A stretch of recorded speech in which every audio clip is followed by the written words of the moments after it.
I'm John Fitzgibbon, and I want to thank you for the opportunity to speak tonight. I'm surprised that I'm here because I'm somewhat surprised that there's a hearing on this topic. The owners of Templar Sports have complied with all of the regulations, strictures, ordinances, codes, etc., in order to open their shop, which they did weeks ago.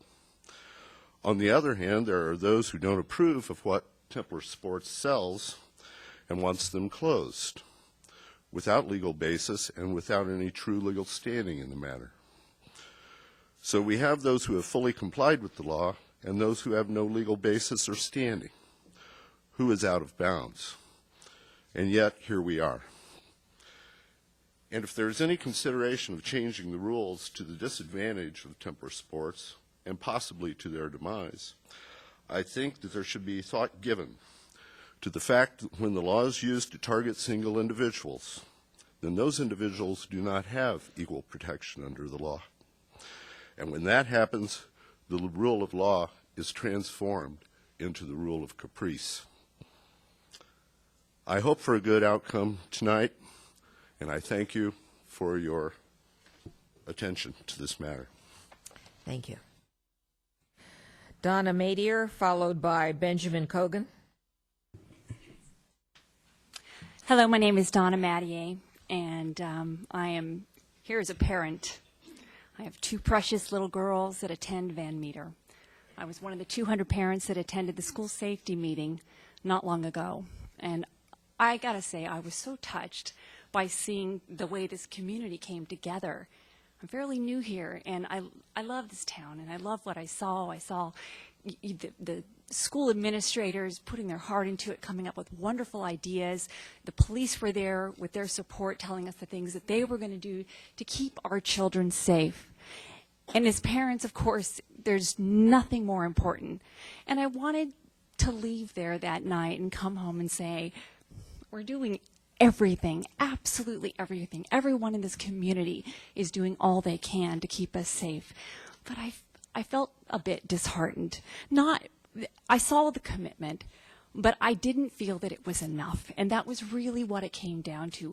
When I heard about a store being opened that warehouses guns 2,000 feet from our school, just around the corner, I felt a bit sick at heart because I felt like we were being a bit hypocritical and not serious as adults. Because on the one hand, we're saying, hey, little Johnny, stay away from guns, but pay no attention to that gun store you're walking by on your way to school. And that just makes me feel like we're not doing what we should be doing as adults. Times have changed. Since Newtown, there have been, 1,200 people shot in the U.S. with guns. This is a different world that we're living in. We have some old rules. All right, it's time to change. This is our moment. There are people in power here who can make a huge difference. And it's not just, it's about keeping our kids safe, but it's not just about saying, hey, don't have a place that sells guns. It's about giving a symbol to our kids that we are responsible, that we do mean that we think that it's wrong to play with firearms, and that we are really taking their safety so seriously, and there's nothing more important. And I just want to make sure that we have input, that we come together as a town. They say it takes a village, and it does. And that means not just the school administration and the police and the parents, that means the staff too. We all need to come together on this issue, and things need to change. Thank you. Thank you. Benjamin Cogan, followed by Tom Spilsbury.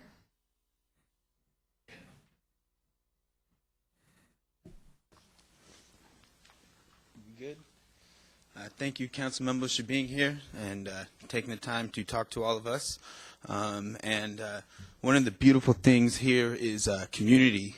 Whether any side you're on, this is the biggest turnout for Los Gatos. Mr. Cogan, if you'll direct yourself. My apologies. I just wanted to state for the record, there is a Constitution of the United States of America, and although many people may have feelings about guns, there is a Second Amendment. Forgive me, I'm a little nervous, but I'd like to read the Constitution, the Second Amendment. A well-regulated militia being necessary to the security of a free state, the right to keep and bear arms shall not be infringed. So we have someone who has done everything legally to become a gun store in Los Gatos. Now, whether or not the gun store actually opens in Los Gatos or not, guns are still available. There's gun stores in Campbell, San Jose, and other stores. But I just want to talk basically, forgive me, I don't know why I'm nervous. But I guess it's why do we not trust American people? Because we are all in this room for guns. Whether you believe it or not, you're either for the police and the military having guns, or you're for the fellow man having guns. And so the right to bear arms is a Second Amendment right. It's a freedom, just like the freedom of speech that you have allowed me to have here today. And I thank you for your time. And I would just not like to see us lose the Second Amendment. So I know there's a lot of people speaking. I thank you once again for your time.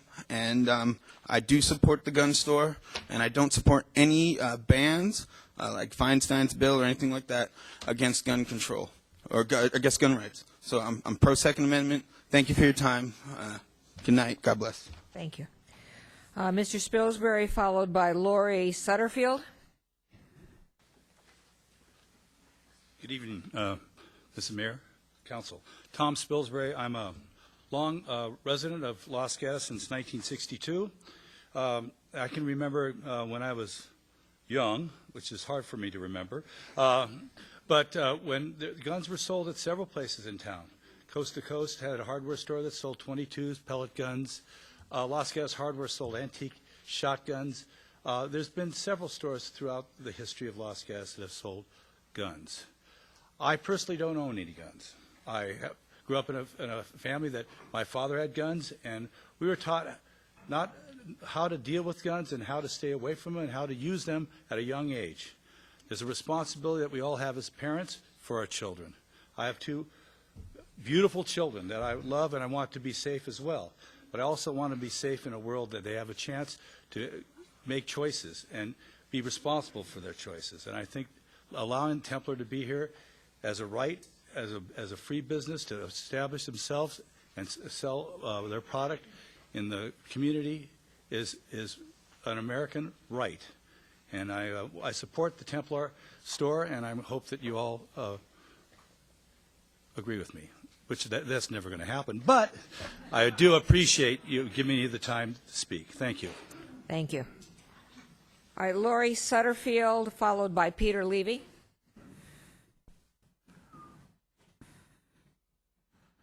And when I call you as a second name, if you'll move forward so we can keep people moving through. Good evening. I'm Laurie Sutterfield, and I'd just like to say I'm here in support of Templar Sports, and I'd like to donate the rest of my time, if I could, to Mr. Chen, who is one of the owners of Templar Sports. We give everybody 3 minutes. They can take it or not, but we don't share time. Okay. Thank you. Did you not hear? My name is Laurie Sutterfield, and I'm here in support of Templar Sports. And since I cannot donate my time to Mr. Chen, that's what I wanted to say. And I believe there are a lot of people here who are agreeing with me tonight. Thank you. Peter Levy, followed by Glenn Horton.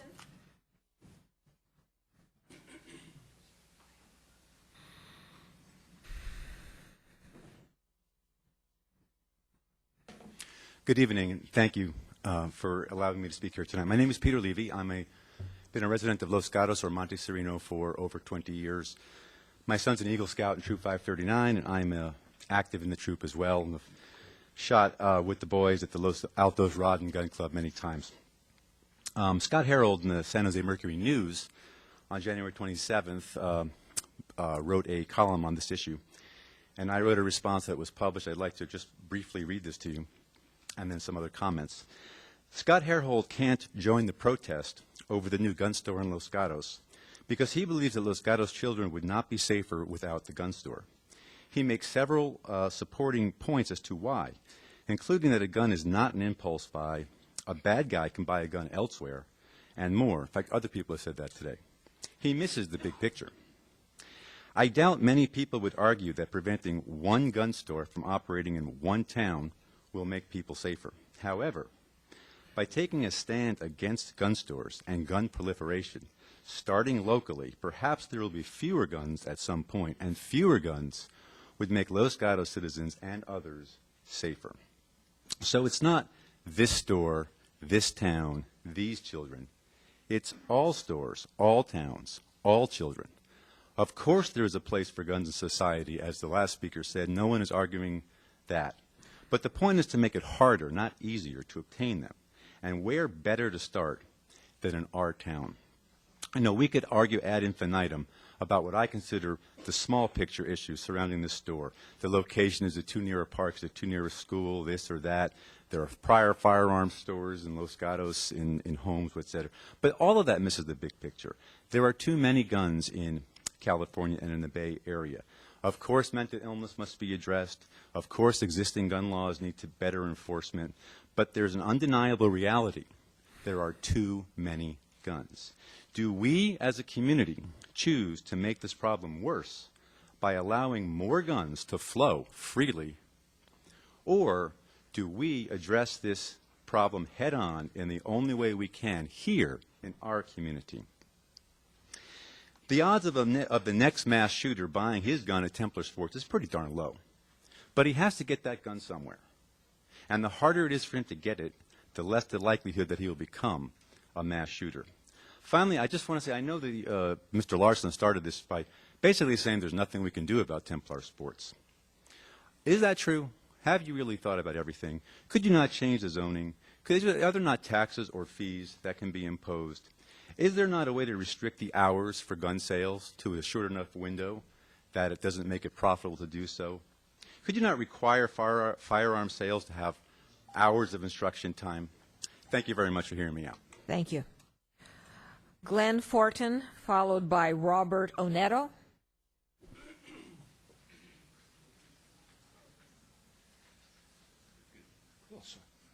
Hi, my name is Glenn Fortin. I was a United States Marine. I was a cop for 30 years. Sorry, just want to say I was a United States Marine. I was a cop for 30 years, and I'm just here to support Templar Sports. Thank you. One more time. I was a United States Marine. I was a cop for 30 years, and I'm here to support Templar Sports. Thank you. I'm sorry. All right. I'm going to ask you one more time. Give respect to the people who are speaking. The only people who speak are the people who have been recognized to speak at the podium. If we don't do that, then we have all kinds of rules and regulations that I can follow, but I don't want to do that. I want to listen to you, then later on I want you to listen to me. All right, Robert Oneto, followed by Sandy Decker. Good evening. Thank you for allowing me to speak. I'm a father, and I'm here to express my concerns as a parent. Sorry. I've lived in Los Gatos, in and around Los Gatos for the last 40 years. I always took great pride and thought of Los Gatos as being a very progressive and open-minded community. I remember back in the days when the Brazilian soccer team stayed in town and they had their last World Cup victory, and I always thought, wow, this is a really great cosmopolitan town. Back in the day when I used to work at the Toll House Hotel, I had the privilege of taking room service up to the likes of Smokey Robinson, James Brown and his mother, Dionne Warwick, all these great icons of Motown. And I thought, how great is it that these stars of Motown can come here to Los Gatos, feel welcomed. And I always hoped they felt welcome here. But now I have 3 children, one in high school, one in junior high, one in starting kindergarten. And I'm concerned that of this attitude that I see, not in my town. And when I look back at those icons of Motown and what they must have gone through in the 60s, it really concerns me to start seeing some of these attitudes pop up. Not in my town. We can't have people like that in my town. And I don't want that to happen to Los Gatos. Again, I think Los Gatos has always been a very progressive town. My kids have been shooting since the ages of 4 and 5. They're all straight A students, and they're all on the college track. They all take advanced placement in mathematics and biology courses. We sportsmen, we sportswomen, we're no different from other people. We're your neighbors, we're your friends. And treating this gun store or treating this sporting goods store as a pariah, in effect, treats all of us sportsmen, sportswomen, in the same fashion. And I think Los Gatos is a better town than that. Thank you. Thank you. Sandy Decker, followed by Kathleen Duria. I know I'm pronouncing that wrong. Good evening, Council. Sandy Decker, 45 Glen Ridge, Los Gatos. Thank you for hearing all of us, Mayor Spector and Council. It is very obvious after beginning this testimony, and you'll hear a lot more tonight, the Templar firearms application was not approved properly. The excuse that staff had no discretion is simply wrong thinking for the town of Los Gatos that takes time to be involved in all levels of land use. We all deserve to know what a Type 10 and a Type 7 licenses that Templar now holds. We need those details. Many states do not allow these two licenses because they permit incendiaries and explosive devices. Really, Council, on University, across the street from a ballet school, no public notification, no notification of surrounding schools, no conflict of interest report on a uniformed Los Gatos policeman being a co-owner of this store, no courtesy notification to the merchants in the area. Planning staff allowed a bunker to be created at 611 University and called it a minor modification. The licensing for this application is so convoluted, it states Templar is a retail sporting goods store when it is a de facto firearms store, looking to expand in order to repair and manufacture. Could that be the reason staff decided that the LM district was a more appropriate, so that their future expansion could be yet just another administrative approval? According to the paperwork available from the town only today, this application has actually been in the hands of staff for over a year. And according to that paperwork, after being warned by several staff members, the town manager, still being warned that there was going to be a public outcry, still made no decision to take this through the public process. Take this decision out of staff's hands. Put it before the people of Los Gatos. Allow us to examine this with the real requirements, conflicts, and impacts of staff's incomprehensible approval of a firearms store in Los Gatos, with no consideration for the public voice, yours or ours. Council, stand with us. Set precedents by having the courage to say no to the intimidation of interests that would continue to add to the staggering toll of gun violence through the proliferation of guns in our country. Thank you very much. Thank you. Kathleen Duria, followed by Gil Decker. You were close. It's Kathleen Duryea. I'm a resident of Los Gatos. I have something very brief to say, and I'll start with a quote from Rosa Parks, which is, "Knowing what must be done does away with fear." I'm nervous because of this topic, but what I want to address rather than what has happened is what your role might be going forward. If I've understood the explanation tonight and what I've read in both our local paper and the Mercury News, is when you look at a town for zoning, for commercial development, for residential development, the town is divided. And what concerns me is that if there were to be future retail applications, that the whole town is looked at rather than, well, that's okay in this neighborhood, but it's not okay downtown. So that if this application had gone to the quote downtown, there would have been public hearings and reviews. The permitting would have been different. I think when you look at Los Gatos as a town, my hope would be that you as the council, as well as all of us as citizens of the town, think of us all together rather than divided by area.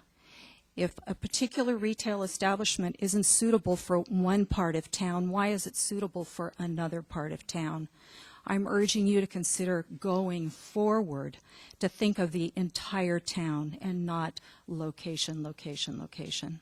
Thank you. Thank you. Gil Decker, followed by Neil Broomberger. Thank you, Council, for this opportunity to speak. I have two topics, weapons and conflict of interest. First, weapons. Much earlier in my career, I spent 7 years as an Army helicopter combat pilot, then followed by almost 24 years as an Army Reserve officer. Much later, I was appointed by President Clinton to be Assistant Secretary of the Army for Research, Development, and Acquisition, the senior official for all Army procurement. I have extensive experience in military weapons of all kinds, be they weapons used by soldiers and special forces such as Navy SEALs, up through artillery and missiles. Soldiers and special forces receive extensive leadership, psychological, and technical training in the use of these weapons. The civilian public receives nothing like this, notwithstanding the laws.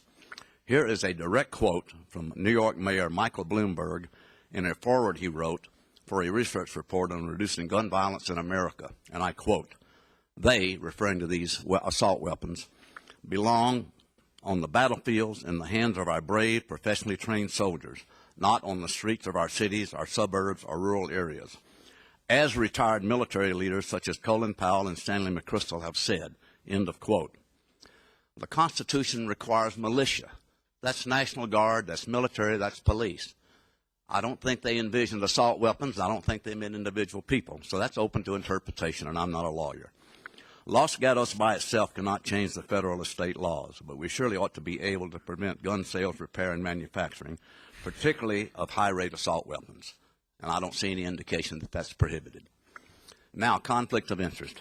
Our excellent police force is the agency to ensure public safety. That said, I am disturbed that a part owner of the gun shop is a Los Gatos police officer. My appointment by President Clinton to be Assistant Secretary of the Army required Senate confirmation. During my preparation for my Senate hearing, I was advised that if I was confirmed, I would have to divest myself with any connections with companies that do business with the Department of Defense. No stocks, no investments, no nothing.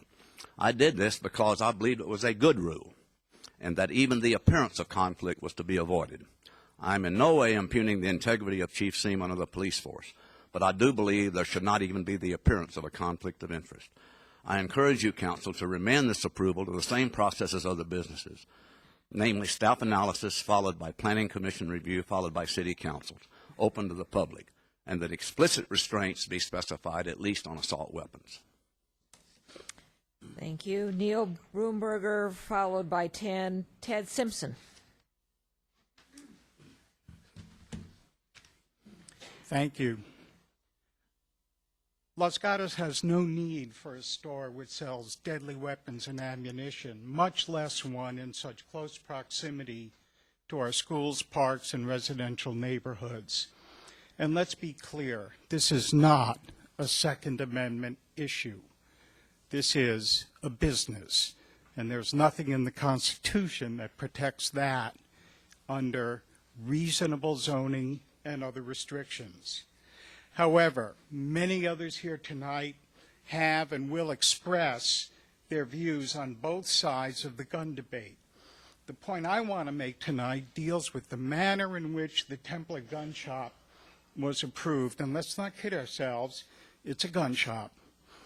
They sought to call it something different, but it is. Aside from a handful of fishing rods, all you see is guns. Everyone who had a hand in the maneuvers to misrepresent... Talk to us, please. I'm sorry? Direct your comments to us, please. Okay. Everyone who had a hand in the maneuvers to misrepresent its business, its application, or to simply slide it through without public debate should be held accountable. There's no question that the presence of a gun shop in this community is a matter of intense public interest. Who could possibly be ignorant of this? I didn't see in the comments offered earlier that our chief of police even suggested it be brought up for discussion. He was more than happy to advise the applicant. Did he advise the mayor? Did he advise the council? No. We deserve people working for us, supporting us, protecting us, to also respect our need and right to know what goes on in this town through open discussion and transparency. The people that were involved in this and its approval, even advising the applicants on how to go about this in a manner that avoided all of that, should be held accountable.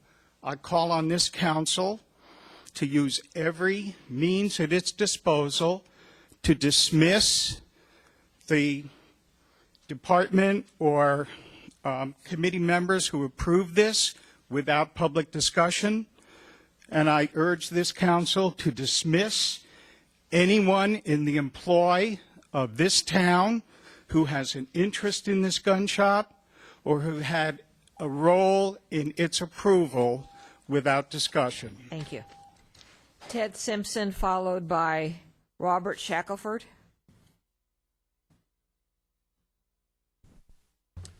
Hello, my name is Ted Simpson, and I'll be very brief. I would just like to say that I am very much in support of Templar Sports. I would also like to add very quickly, because there's a lot of misinformation being spoken about. It is impossible for an individual to walk into a gun shop anywhere in this state and almost anywhere in the country and buy a machine gun or an assault rifle. Assault rifles have been banned in 2 different periods, I believe, in the NFA Acts, I believe in 1934 and 1968, something like that. So when you hear these people saying, oh my God, you can buy a machine gun or an assault rifle, that's utterly false. You can look at the laws that are on the books, and you haven't been able to buy assault rifles for a very long period of time. I'd also just like to ask, do you have your constituents of this town, every time a new business opens, come after you with this much veracity about clarity and opacity in the permit process? Has it ever happened before? The fact that a gun store is opening that has followed every request for information, has followed every law that's on the books, has passed the most stringent background checks possible in the state, you know, I fail to see the issues here. I mean, they have done everything that you have asked and then some, and have passed the background checks by so many state level, county level, and national level agencies. I mean, you can't just walk into a gun store, buy a gun, and walk right out in California. It's impossible. There's a background check involved. You cannot have any felonies and a handful of misdemeanors at all on your record, or you're utterly denied. Sorry, I'm rambling, but anyways, again, I would just like to say I'm very much in support of Templar Sports, and I hope you don't act without being fully informed of the laws and regulations. Thank you. Thank you. Robert Shackelford, followed by John Jorgensen.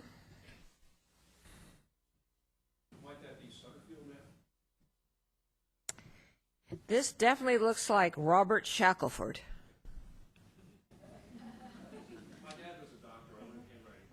And admittedly, I get a lot of them wrong, but this one I got. First off, I'd like to make a motion before I proceed.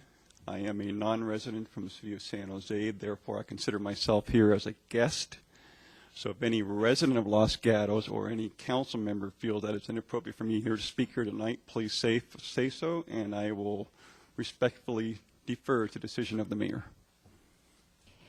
We're hearing, speak to us, please, and we're listening to everyone who's talking. So go ahead. I am not affiliated in any way with Templar Sports. I've never met them, never visited them. I am here as a matter of principle in their defense, however.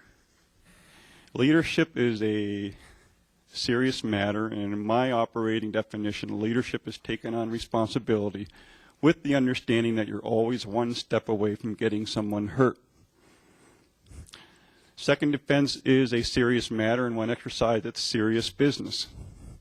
And I believe that how someone exercises their second defense right, Second Amendment defense right, is none of my business. Because I know that if I try to interfere with someone exercising their Second Amendment rights, I will move them one step closer to harm. It is not my business how someone goes about exercising that right. The same goes for a business that chooses to step up and be a resource and a provider of services to those individuals who choose to exercise their Second Amendment right. That is a private business, a private transaction, and I respect that. And I believe if I try to interfere with that in any way, I am putting those two parties one step closer to harm. Once again, my operating definition of leadership is taking on responsibility with the understanding that you're one step away from getting someone hurt. Even after a Second Amendment right has been exercised and it has to be analyzed through the law enforcement system, is still not my business. That's the business of a jury of 12 peers in a superior court of the state of California. It's not mine. Someone chooses not to exercise their Second Amendment right. Once again, that's not my business. I have my opinions, and that's as far as it goes. I ask that the town council merely do what they normally do as specified in the codes, enforce the electrical codes under the NEC, the plumbing codes, the building codes, providing a safe building that keeps others from harm. As a parent, I have two choices when presented with dangerous tools in the presence of my child. Do I hide those tools from them that are dangerous and let them go on later in life unprepared to deal with those tools when they're on their own, one step closer to harm? Or do I teach them now how to deal with those tools in a safe, responsible manner? Thank you. That's leadership. Thank you. John Jorgensen, followed by Deborah Weinstein. Hi, thank you. I'm John Jorgensen. I am a new resident of Los Gatos, just moving in over the next couple months. I wanted to mention that I am very pleased that Los Gatos has a store, Templar Sports. It pleases me because I strongly believe that access to firearms produces safety, just the opposite of what some of the people here have been talking about. Over 3,000 crimes are prevented every day by a citizen with a firearm, and this has been proven over and over again in many studies.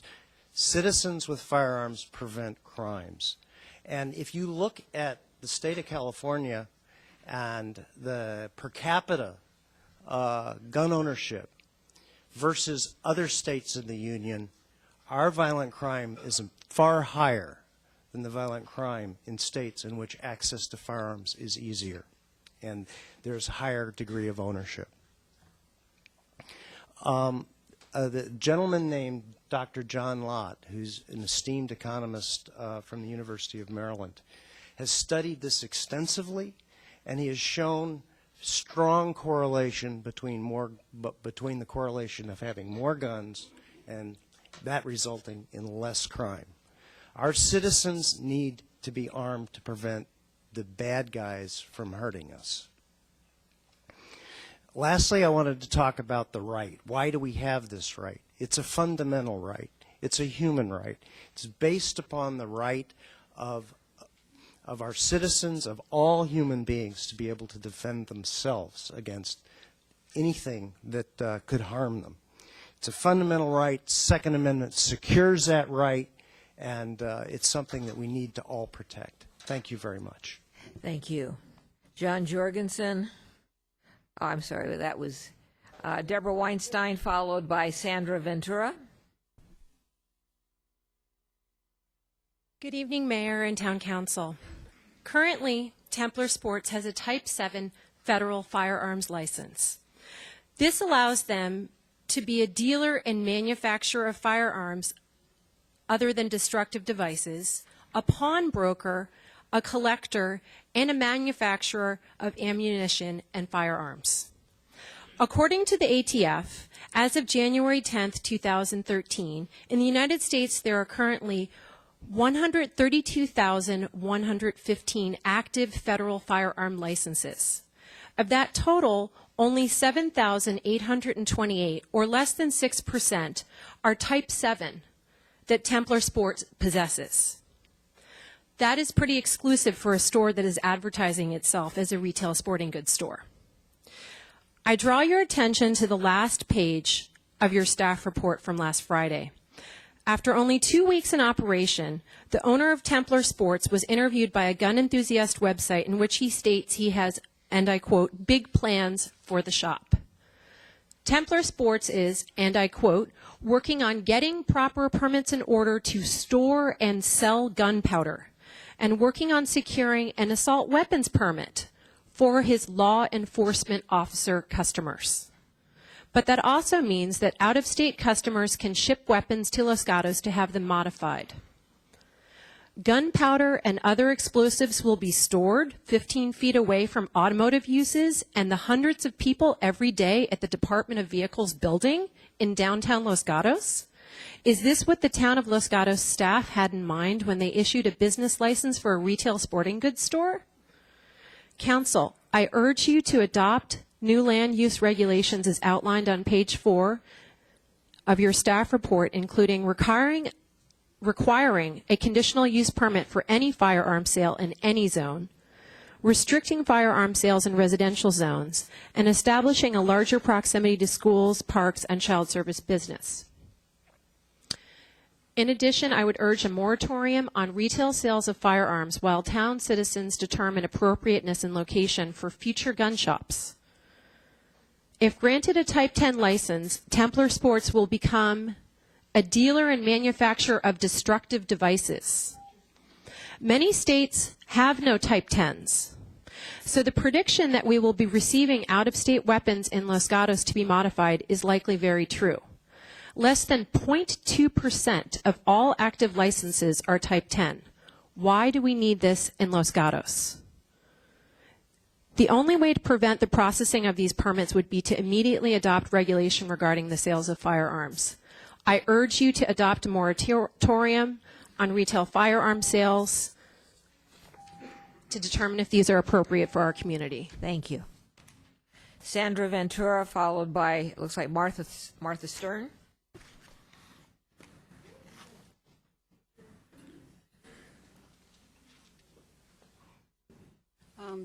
Hello. My name is Sandra Ventura. My family has lived in Los Gatos for 3 generations. My neighbors and I have a daily reminder, sometimes all day, of the murder of Andrew Dow, our Los Gatos 21-year-old neighbor of 18 years. He was shot in the head while sleeping by his revengeful father, Ed Dow, who then turned the registered gun back to himself and committed suicide. The next day, I found the bodies of Andrew and Ed. I personally have seen what a gun can do to a beautiful human being in remission from a major cancer fight on his way to an exciting life.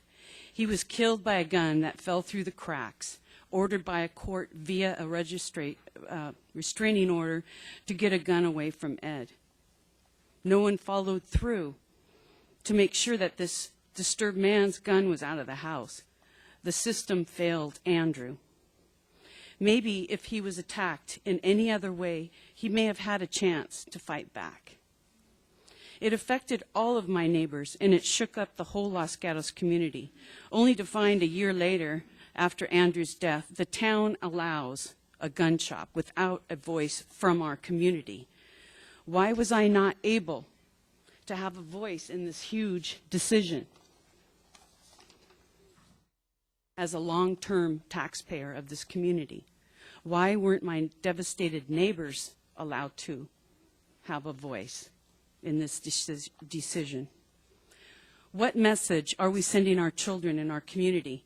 Some so scared to go to school after seeing the epidemic of mass shootings across the country. What message are we sending to them in this town, allowing this gun store with mass weapons? And we are going to have mass weapons, I'm sorry. And things are going to fall through the cracks. So this is not okay. And we are living in a new world, as she said. Things need to be updated, codes need to be changed, and the community needs a voice. Thank you. Martha Stern, followed by Doug Tozzini. Hello, my name is Martha Stern. I'm a resident of Los Gatos. I've lived here for 15 years. I am not in support of a gun store in Los Gatos. And I feel that in August, when Templar Sports revealed that they would be selling firearms to the town council or to the powers that be in the offices here, it was clear to anyone receiving this information that this would be a highly controversial issue. And you really dropped the ball by not raising it to the citizens or the residents of Los Gatos.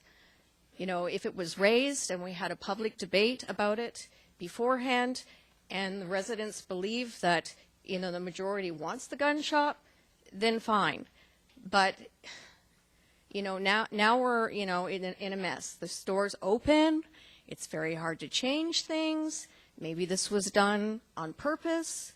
There's a lot of conflict of interest or suggested conflict of interest.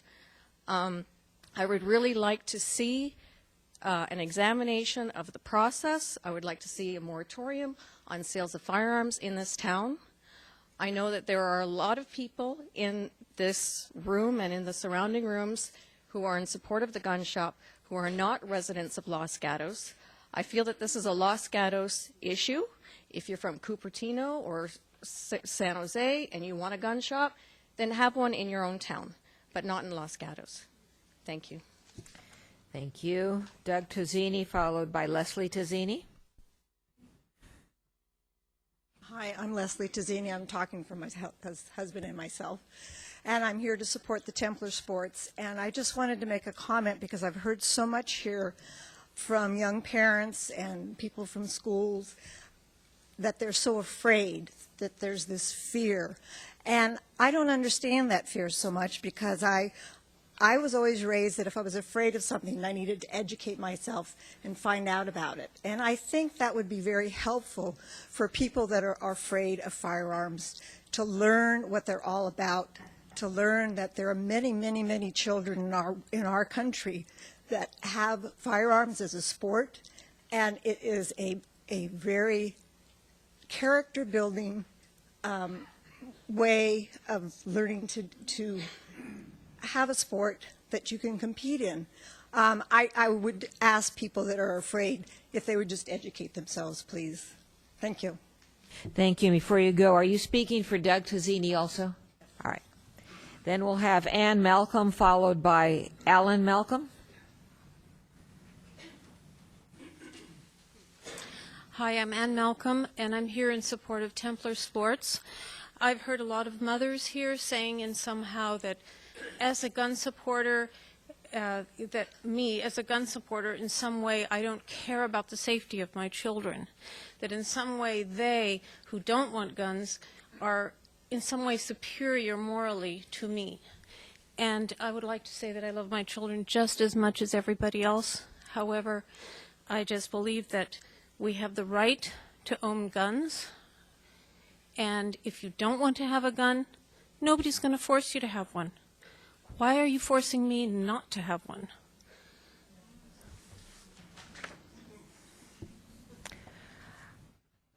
Alan Malcolm, followed by Vincent Rubino.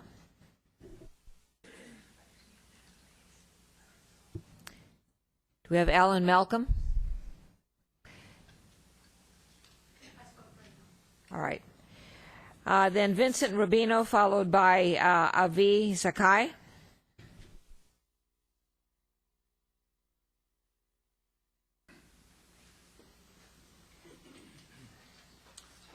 Excuse me, I had to make my way in from the other room. Alan Malcolm. Can you hear me? Okay, hold it closer to your mouth. All right, there we go. Go. Thank you. Very briefly, I think the Second Amendment gives people the right to have firearms in this country.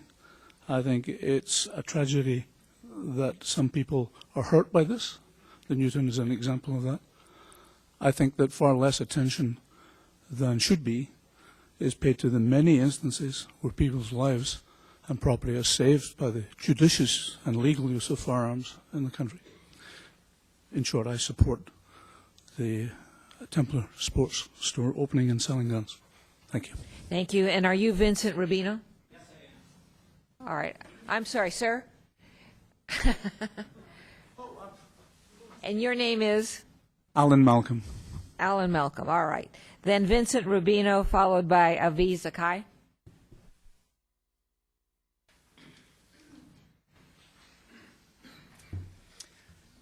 Hello, my name is Vincent Rubino. Thank you for this opportunity to speak. Sorry. Hello, my name is Vincent Rubino. Thank you for this opportunity to speak, and also for the opportunity to show my children the nature of democracy in this town and how it is performed. The fact that you're having this in open council is very helpful and very commendable. Thank you. I'm a resident of Los Gatos and have been resident here for about 15 years. My sons are Boy Scouts in Troop 501, and I've made a point of taking them out so they had the chance to learn how to shoot, because I do think that that is an important thing. Several years ago, I was also a member of the Los Gatos Leadership Program. I distinctly remember planners saying they had a great deal of latitude in making changes and being able to make things happen within this town. I know that the discussions related to the North 40 have gone on for years, probably longer than I've been here. I remember when there was also a medical marijuana shop that was proposed in this town. And I believe the staff escalated that issue very quickly to the town council. The town council passed rules outlawing medical marijuana in the town. I'm not necessarily a proponent of medical marijuana, but I found it interesting that the town was able to act very quickly and get that dealt with appropriately. I urge that the town review what they want to do with the gun store from the perspective of what they have been able to do in the past, and also that they look very strenuously at what is allowed going forward in the city so that we don't have these challenges in the future. Thank you. Thank you. Aviz Zakai, followed by Susan Jameson.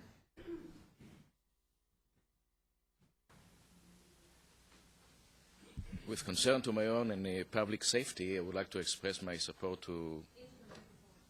What's that? I'm sorry, sir. If you can please put the microphone by your mouth. As one who is concerned for my own and the public safety, I would like to express my concern to to express my support to the gun shop. And there were some ladies here who were talking about not wanting it. I mean, there is law and there is reality. I mean, some people can decide they don't want gay people to live in town, but there's Constitution working for us. So, thank you. Thank you.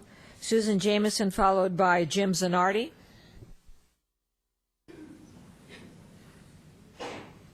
Good evening. I'm Susan Jameson, and I've lived in Los Gatos just for 2 months. I was introduced to firearms safety and how to handle several different types of firearms about 4 decades ago. And a few years ago, I decided to become a gun owner. And both times I was very impressed by the rigor and the seriousness of the training you get before you're allowed to have a firearm. Gun ownership is a right, and I strongly support Templar Sports and being able to have their business in Los Gatos. And I'd be very disappointed if Los Gatos adopted the most strenuous restrictions on gun ownership in the state. I think that would have an adverse effect only on the good guys, the law-abiding sportsmen and women, and would have virtually no effect on the bad guys. Thank you.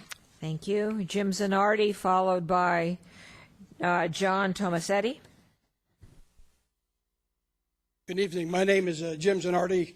I've been a resident of Los Gatos all my life, born here and raised here, third generation.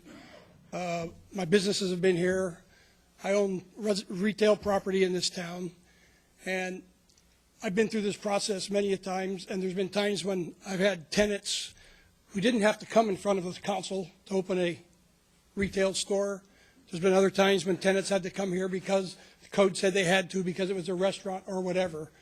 I don't believe that the staff did anything wrong. They followed the rules. They can't pick and choose what they can do and what they can't do.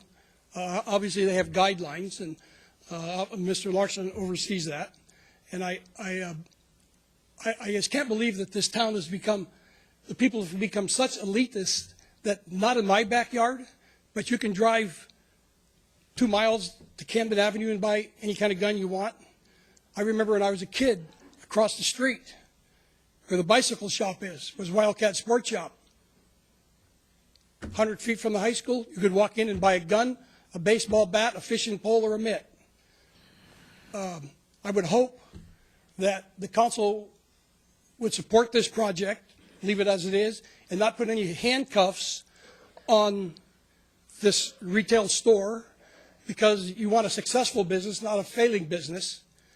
And it's, at what point does government interfere and say, oh, we don't want this dress store to sell mini skirts because some people don't like mini skirts, or we don't want this meat market to sell Italian sausage because there's a group of people that don't like Italian sausage. These people went by the rules, they followed the guidelines, and I think they should be allowed to go ahead with their business. And hopefully it's a successful business because it'll make a lot of money for you people in tax revenues. Thank you. Thank you. All right. As I said, let's let everybody speak. No clapping, no shouting, and even though you're not in this room, we can still hear you. All right, Hi. John Tomasetti, followed by Brian Bertoncini. Thanks for the opportunity to allow me to speak here today. When I saw the Weeblo up there earlier, it brought back a lot of memories when I was a Weeblo, and later on when I was a Boy Scout and earned my merit badge in firearm safety. I hope that every Boy Scout has that opportunity going forward. I think the last speaker stole a lot of my thunder. A lot of the points I wanted to make, he had already brought up. I think this is a very charged subject, as everyone knows, but I think what we should do is let the market decide. If you want to buy a firearm, go to Templar and buy a firearm. If you don't want to buy a firearm, don't shop there. The market will decide whether the business lives or dies. And I don't think it should be up to council to make a moral judgment of whether they want firearms in the city or not. Firearms will be in the city one way or the other. So this whole notion of only the good guys have guns and the bad guys, only the good guys don't have guns and the bad guys do is preposterous. Police department, I can't think of anyone in this room who would be upset if you had a home invasion and a police officer showed up with a firearm, right? Police officers are good guys. There are other good guys in the world too that are not police officers, and they deserve to have firearms as well. If you're going to have somebody own a gun shop in Los Gatos, why not have it be a good guy? Good guy that's also a police officer. I can't think of anyone else who I would rather have as a gun dealer in this town. Thank you. Thank you. Brian Bertoncini, followed by Henry Fee. Hi, my name is Brian Bertoncini. I'm from San Jose. I don't live in Los Gatos, but I happen to marry a very wonderful woman that comes from this community. From what I've seen so far, it looks like the council's got some work ahead of them. And I hope this is everything that you asked for when you decided to run for this office. And I don't mean that in a sarcastic way, because it's it's gut check time. Because there's going to be a decision that needs to be made, and that decision is, do we restrict certain rights, or do we pass on it? I'm a veteran. I spent 4 years on active duty. I spent another 12 years in the reserves. I don't speak for all veterans, but I know myself there was always a commitment that I believed in the founding principles of this country, the Constitution, the rights that were granted. Some people may say we need to change the times with the times. Then we see tragedies like what happened in Connecticut, and it's hard to say, what do we do? What's in the best interest of the community? We can all give to fear and say, no, not in my community, that's fine. Or we can really look at finding ways to be stronger. Maybe the problem here isn't the gun store, the sporting goods store, whatever you want to call it. It's more an issue of mental health and what are we doing to look out for others in our community before these problems happen.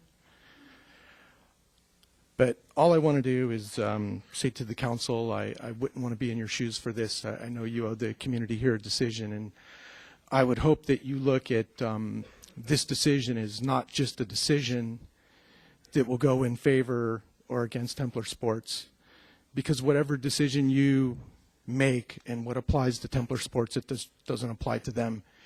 It applies to the rest of the community, and I would ask not to surrender to fear. Thank you. Thank you. Henry Fee, and then Michelle Van Zuyden.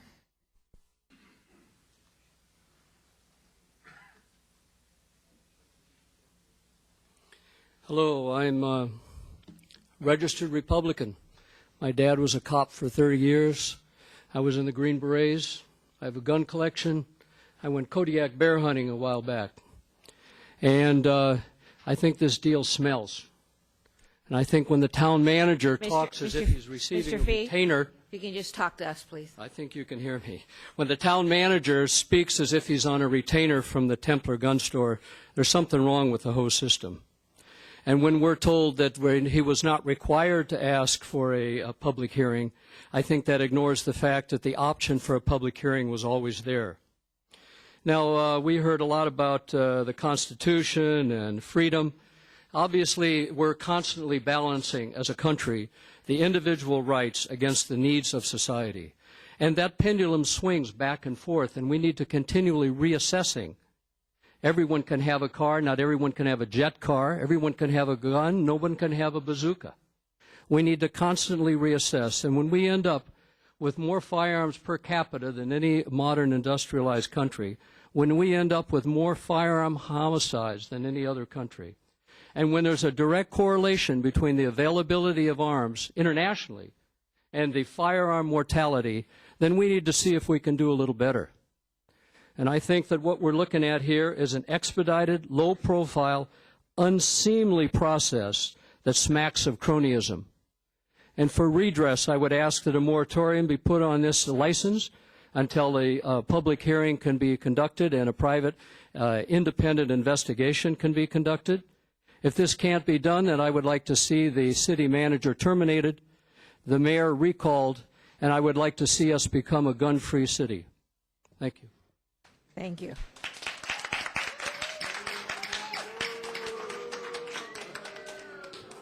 All right. Before you start, Ms. Van Zuyden, we've talked about it before.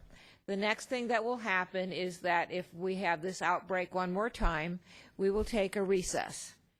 The next thing that will happen is that the chambers will be emptied, and we will conduct this hearing with everybody outside and only the council members in here, which will make it a lot more quiet, but also a lot more professional. So, one more time, please show respect for the speakers and for the council and for the process. Thank you. Go ahead. Thank you, Town Council. My name is Michelle Van Zuyden, and I've been a resident of Los Gatos and Montsereno for the past 29 years. I'm currently serving in my sixth year as a school board trustee for Los Gatos-Saratoga High School District.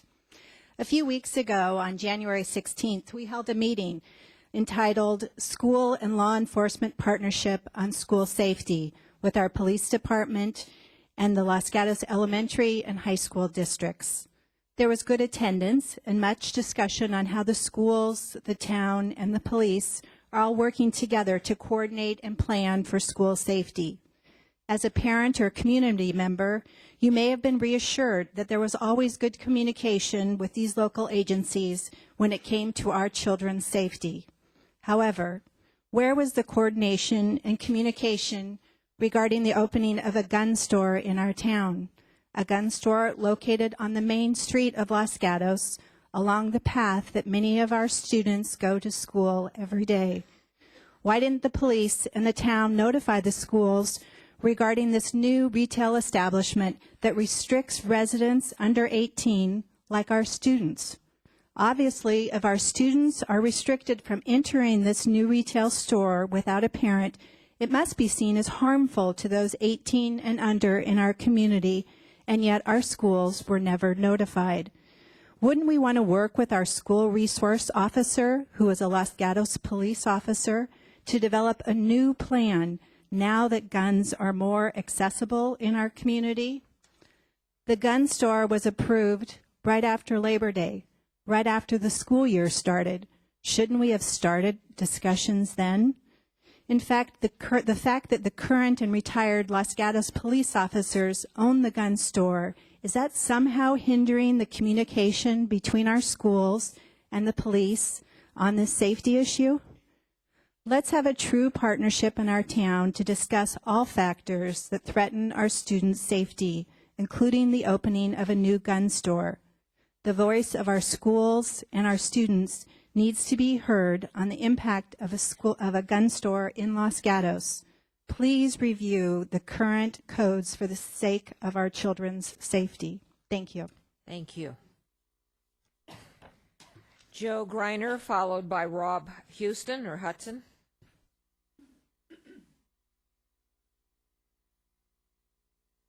Thank you.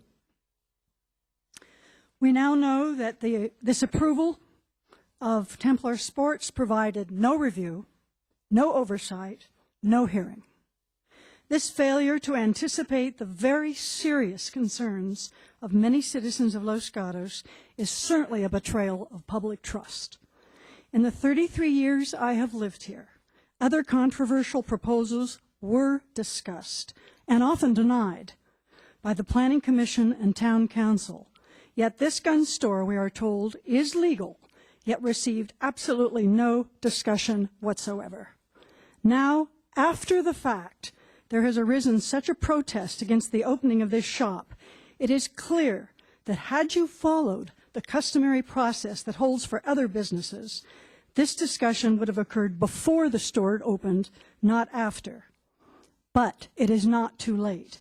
This council, which was elected to protect and guide the best interest of its citizens, has the power to re-examine this hasty proposal and call for a formal public hearing.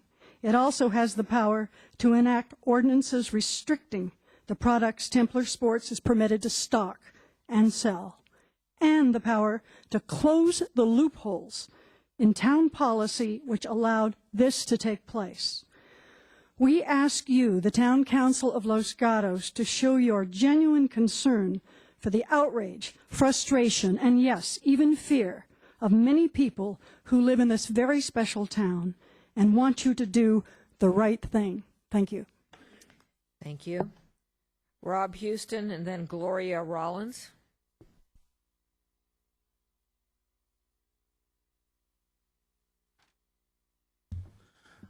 Good evening, Mayor and Los Gatos Town Council. I'm the worst public speaker, so I wrote it down.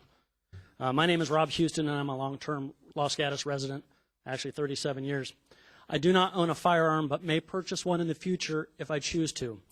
The Constitution's Second Amendment protects the rights of an individual to possess a firearm, and I'm thankful we have that right. I'm here in support of small businesses like Templar Sports. I want to see the town foster and grow small businesses and not target them with restrictions and rules that hinder their efforts. If a business is legal, let them open shop in Los Gatos and let the free market decide if they make it or not. Let us choose where we shop and spend. And remember, the town wins when people spend money here instead of San Jose. Please support small businesses, and thank you. Thank you. Gloria Rollins and then Jeff Kloptik, I think. Hello, my name is Gloria Rollins. I'm a resident of Los Gatos. Two of my young children were here earlier. I kept them up way past their bedtime because I told them this is a very important meeting. I don't know the ins and outs of the process under which the town approved the gun shop. I'm just here I have a plea for the town.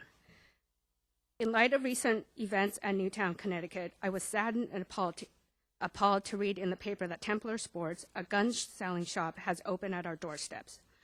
Los Gatos is a wonderful town to raise our kids. It is a safe and nurturing community. As such, our reputation and real estate prices reflect this. After the Newtown tragedy, our hearts are broken, as the president rightly puts it. And now, with a new gun shop opening right at the heels of this massacre, it simply adds salt to injury. I have signed a petition to the president and have written to our state senators already advocating my support for tighter gun regulations. When I found out about Templar, I felt that the threat of gun violence is now coming closer than ever to our community, our homes. I don't know if at this point is within you or your office's power to stop the shop. But if you can find it in your heart, in your conscience, to do something about curbing the spread of guns in our town, please exercise your power. We are forever grateful. Sincerely yours, Gloria Rollins and family. Thank you. Jeff Kloptik and then Robert Chang.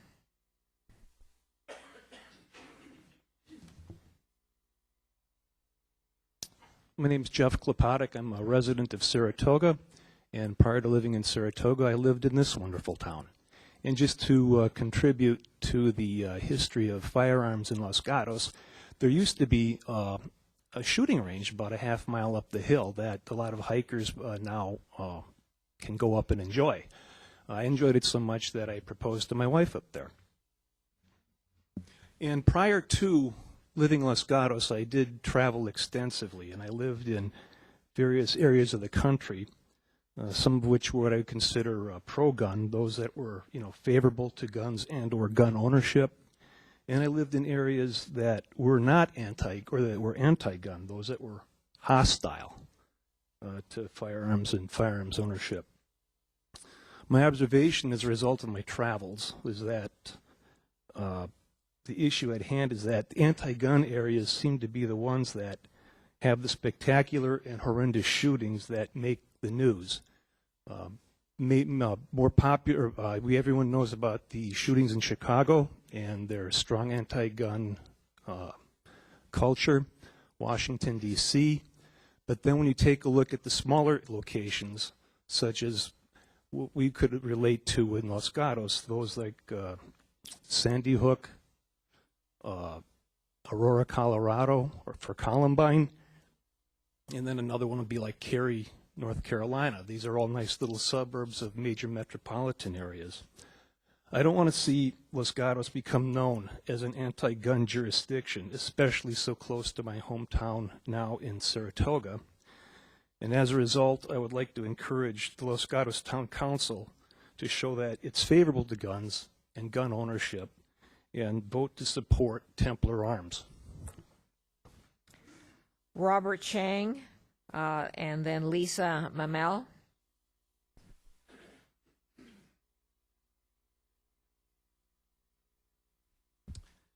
Good evening, Town Council and Mayor. Thank you for allowing me to speak. My name is Robert Chang, and I am one of the owners and managing member of Templar Sports. We respect the rights of others in terms of those opposing the shop, but ask for mutual respect. We continue to invite anyone to meet on a personal, mature, and calm level to speak about our operations and the strict regulations we operate under. If you choose to continue to protest, please do it respectfully. In recent past, trash has been left on our sidewalk, vandalism occurred on the neighboring business, false statements have been online stating that we were selling automatic weapons on a petition were bad behavior and outright incorrect and disingenuous. Our business values are based on safety, service, and community. We recognize the delicate issues of firearm ownership, but also believe education is part of the discussion. Safe storage, safe handling, what kids should do if they go over to someone's house with firearms or find a firearm, even if you choose not to own a firearm, are important aspects of our community programs. Just as We have education for drugs, sex, alcohol education. It makes sense to have safety programs like we offer. Does it make sense to live in a vacuum and not look at these issues? In the first 30 days of operations, we've had over 15 to 20 individuals and families come in to learn about guns they got from family members. We explained the laws to them, sold them cable locks, and showed them how to properly secure them. So we have been a positive resource to the community, and all of them were very, very thankful. We even had one person who came in and had an illegal category firearm, and we arranged the lawful surrender of this item to an appropriate agency to dispose of it. We've had over 20 people who oppose our shop come in and meet. Part of these were very disruptive and extremely rude. Others spent 30 to 50 minutes discussing laws and had no idea about the restrictions we already have in California. My sister passed away from cancer years ago, and she was afraid of reptiles, never went into a reptile part of a zoo or anything. I commend those who were opposed to our shop to at least come in and learn about the laws and safety. It was about education and not conversion. It was like my sister went into the reptile area of a zoo for the first time. If there is a further action considered by the town, Templar Sports asks to be a partner in the process. We truly feel the current strict laws, requirements at the California and the federal levels are more than adequate to regulate our business. We also do things within our business beyond a number of the requirements at the local, state, and federal levels. In conclusion, we ask that both sides of the discussion to be civil and respectful in this process. Thank you. Thank you. Questions of Mr. Chang, Mr. Leonardis. Thank you, Mayor Spector. Mr. Chang, you are one of the owners of Templar Sports. Who are the other owners? Correct. We have two other owners. It's an officer in Los Gatos Police Department and a business member in the Los Gatos business community. Who are those individuals, for the record? Can I confer to my counsel before we answer that question? Sir. Do you need to talk with your attorney? Yes, please.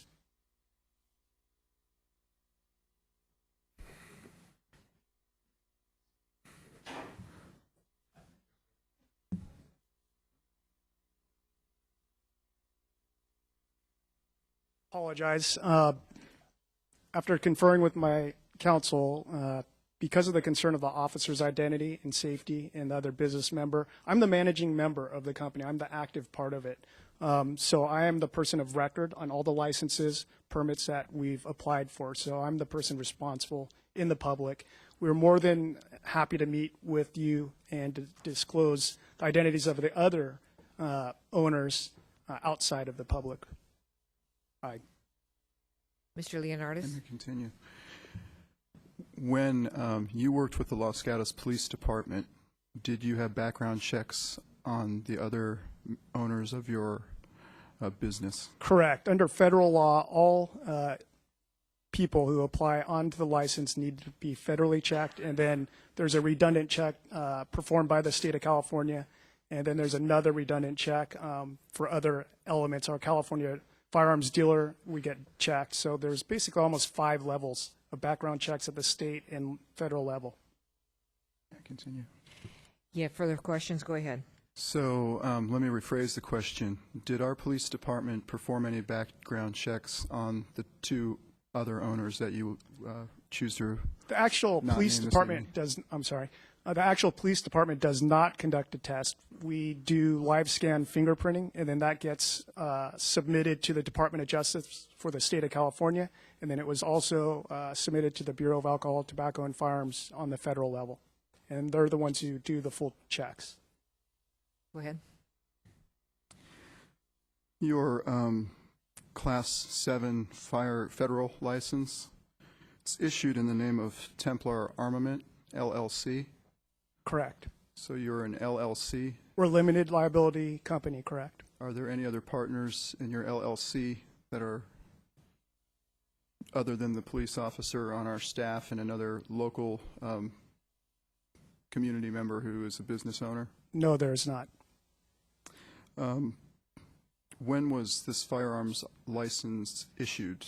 All the dates on the bottom have been blacked out, and I just want to know when it was issued and how long is it good for? I don't have the exact date. I would have to look in my files. I know it says on the actual license when it expires. I think it's in 2015 at the top. Okay, I see the expiration date, but you're not, is it a 3-year term? Assuming that it was issued, or it expires October 1st, 2015, does that mean it was issued October 1st, 2012? Correct. I would have to double check the exact when they issued that date. I don't want to misspeak on the detail. I noticed that, I'm assuming that you have a seller's permit through the State Board of Equalization. Correct, and that is on the Department of Justice form from for the state of California as all that documentation.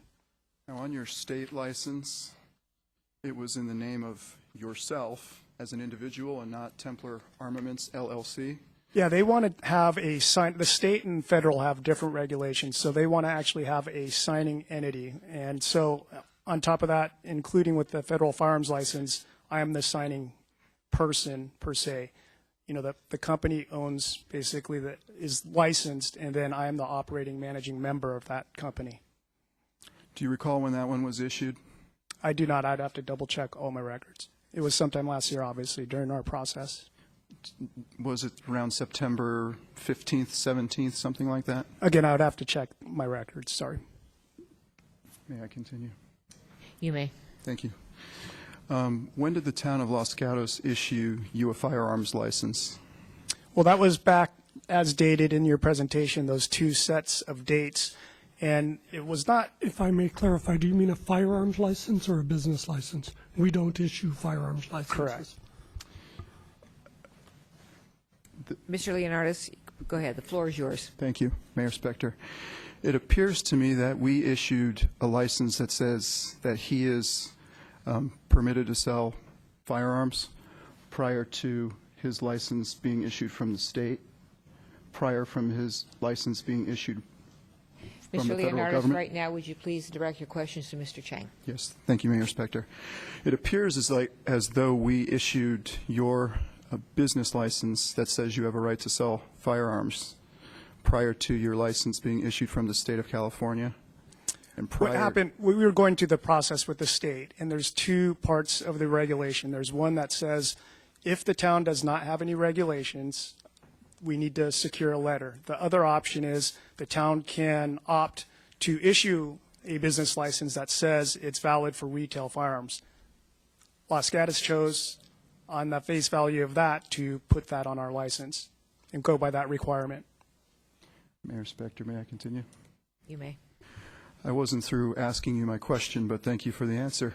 It appears as though your license was issued at first as a retail license for a sporting goods store in Los Gatos. And then there was some language added about August 29th that says you're licensed to sell firearms. And it appears at that point in time you may not have been federally licensed to sell firearms or licensed by the state of California to sell firearms. Can you tell me if you previously held a federal firearms license prior to October 1st of 2012? I have not. And one of the compliance issues, and it's on the forms in both the state and federal regulations, it says you cannot commence operations until you have everything in a row. So, you know, we did not commence any retail operations or sales until December 29th.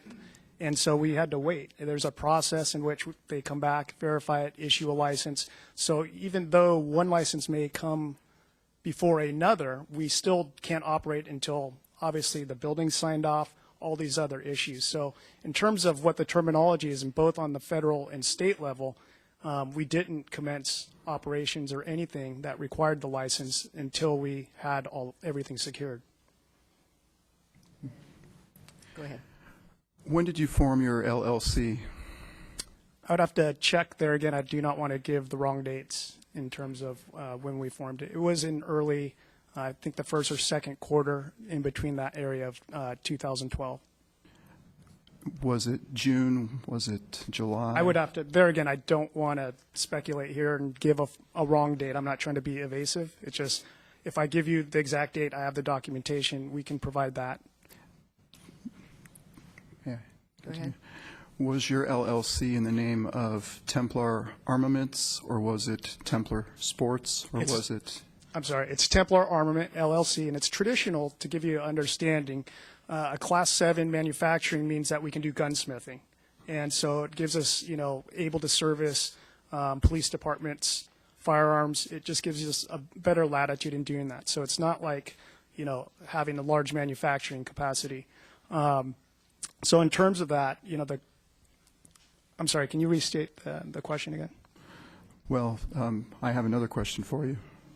And I think I'll give you that one. Okay. When you initially filled out your paperwork applying for your use, your business license application, you mentioned you would be opening a sporting goods store in Los Gatos. You didn't mention you were going to be opening a law enforcement supply store, an armament store, nothing of that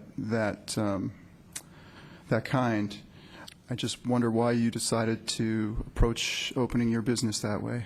Well, I think we described it as not necessarily just a police supply store. We do fishing, we have first aid kits. There's a lot of different things that we were thinking in terms of the overall product selection of what we have.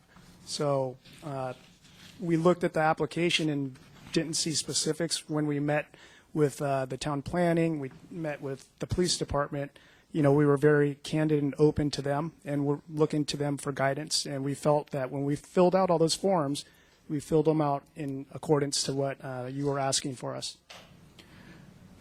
May I continue? Leonardis. Now, why don't you do this? Do you have a number of questions you have left? I'm not entirely certain. Okay, go Depends for on the answers. Okay. I'm trying my hardest.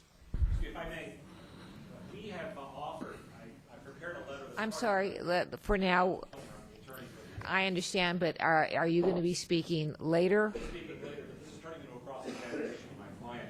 We're happy to answer any questions that the council has. I've been in communication with the town's attorney, where we have provided documents and voluntarily provided several documents to the council. We're happy to answer any questions that the council may put to us. You can also answer it publicly as well, but I think you have a lot of people who want to speak tonight. All right, thank you. It would be a better use of our time if you would direct the questions to my client about specifics about the business. We're happy to answer them. Go ahead. Thank you, sir. Mr. Leonardis, you can continue on with your questions of Mr. Chang. Thank you. Thank you, Mayor Spector. On your certificate of occupancy and use, it's stated that this is going to be a office being used for a contractor, general contractor space. It doesn't say you were going to open a retail operation or a gun shop there. Can you elaborate on that? Why that says that? There again, I'd have to look at that document. I'm not sure what you're looking at. Another question. It appears that in late August you approached a member of our staff directly and told her to put very specific language on your city business license, stating exactly how it has to be stated in order for you to get a state firearms license. What was that employee's response to your request? They said it was unusual, but I showed them the actual code from the Department of Justice. So again, they went by what is directed within the law of California. I actually had the piece of paper from off their website indicating exactly, they're very specific on what needs to be on that. So they're again trying to abide by exactly what is dictated by the state of California and the Department of Justice from the Bureau of Firearms. And I just basically brought that piece of paper in, showed them, and agreed to that level of compliance. But at that particular time, you really didn't have a state license or a federal license. No, we were going through the concurrent process. It's kind of a double track. But you did direct one of our employees what kind of language to include in our local there again, business I provide, license? correct, and I did provide, not on a personal level, what the state required to give guidance. I mean, it just says, what I have said here. I think I'm getting near the end, Mayor Spector. Okay, how about two more? Two more, okay. Who do you pay your rent to? It's Mr. Plachette. He is the landowner, lives out of the area. I noticed in your lease, the your name was not on the lease? There's another individual's name on the lease? Correct. That person is another partner, and is responsible in the partnership or the company is to take care of the lease and the land aspects of the company. Are they an owner? Yes, Is that one of the owners that you mentioned earlier? correct. Because that's another name that's on the lease, so I was confused by that. Can you tell me? All right, Mr. Leonardis. One other- Last question. Okay. Would you be able to tell me if there are any more owners that you didn't mention previously? No, there are not. Okay, thank you. Thank you. Other questions? Ms. Jensen. I think there'll be 4. Mr. Chang, good evening. Thank you for coming. Did you participate in any manner in filling out the applications that resulted in the business license? And specifically, I am looking to see whether you did anything with the language for the application. I just followed what I anticipated what the form asked for the information, and came down, as you said in your presentation, and followed the process. So I was the person applying, yes. So are you the one that put sporting goods retail and repair? Correct. What did you mean by repair? Repair in terms of firearms and equipment. We have, we sell fishing gear. We have many friends that have high-end fishing reels that are worth over $1,000. We have police officers that want to come in and maybe have a pistol serviced or parts replaced. We have sportsmen who may have a rusty barrel on a shotgun and need the barrel to be replaced. We have people who maybe have firearm collections in their possession that date back to 200 years, and they don't know if it's functionable or if it's safe. So that repair aspect allows us to look at a firearm, see if it's safe, and properly assess that and repair it as part of our business. And that does not include manufacture, correct? Not at our shop, no. Do you, aside from your retail operation of selling guns to the public, do you have any contracts to provide arms or guns to any other entity? Other than general public, no. We're planning to work with local law enforcement agencies. We have been approached, but that's done on a whole different level in bidding, and it's done on an official police department level, obviously, with the jurisdiction in which the police department is under. Which jurisdiction are you negotiating with? At this point, it's just all talk. We've just had individual officers come in and say we're going to be speaking to them, but Santa Clara County Sheriff's potentially, San Jose Police Department, and some other local agencies.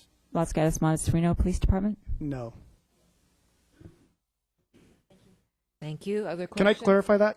No on an official level to sell firearms at a large purchase order for the town. Individual officers can come in on individual basis and purchase firearms for their own usage. Clarify that. Other questions? Let me follow up on what has been asked so far. You stated that your store sold firearms, it trained in firearm use. Does it modify firearms? Well, it depends what you describe in modifying. Modifying can be changing the grips. A sight is broken and you have to replace the front or rear sight. You may have an old antique firearm that's rusty, so people want to restore the finish. So we can send that out or have it painted. So there's different types of elements of what repair is. All right. Do you do any firearm manufacturing? The only thing in terms of manufacturing that we would do is create bolt-action rifles for police officers or sportsmen, or potentially manufacture receivers so that we can, repair firearms to a functional purpose. Are you storing powder? No, I want to clarify that. Our intention is not to sell gunpowder or primers or any kind of fire-restricted items. It requires a lot more resources in terms of our building, and it's just not meant for that. So I can give you your assurance that we will not be doing that wherever that came out in the public. It's misstatements. There again, we'll clarify that.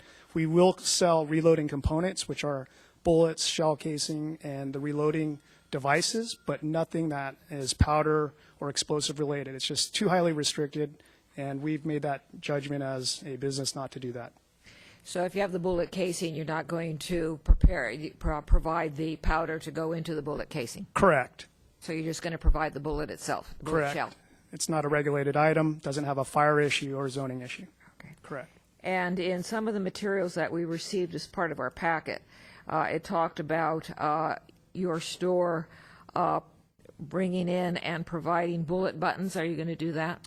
We have those. Those bullet buttons have been certified by the Department of Justice, State of California Bureau of Firearms in compliance to the state-mandated assault weapon ban. We have a 2-stage assault weapon ban that was enacted, one part in 1989, and then next part roughly around 2000. So those are in compliance to their requirements for if we want to sell firearms that are related to that law. So just for clarification, you do sell bullet buttons? Correct. Okay. Any other questions? I have nothing further. Thank you. Thank you. All right, we're going to have 2 more speakers, and then we're going to take a break.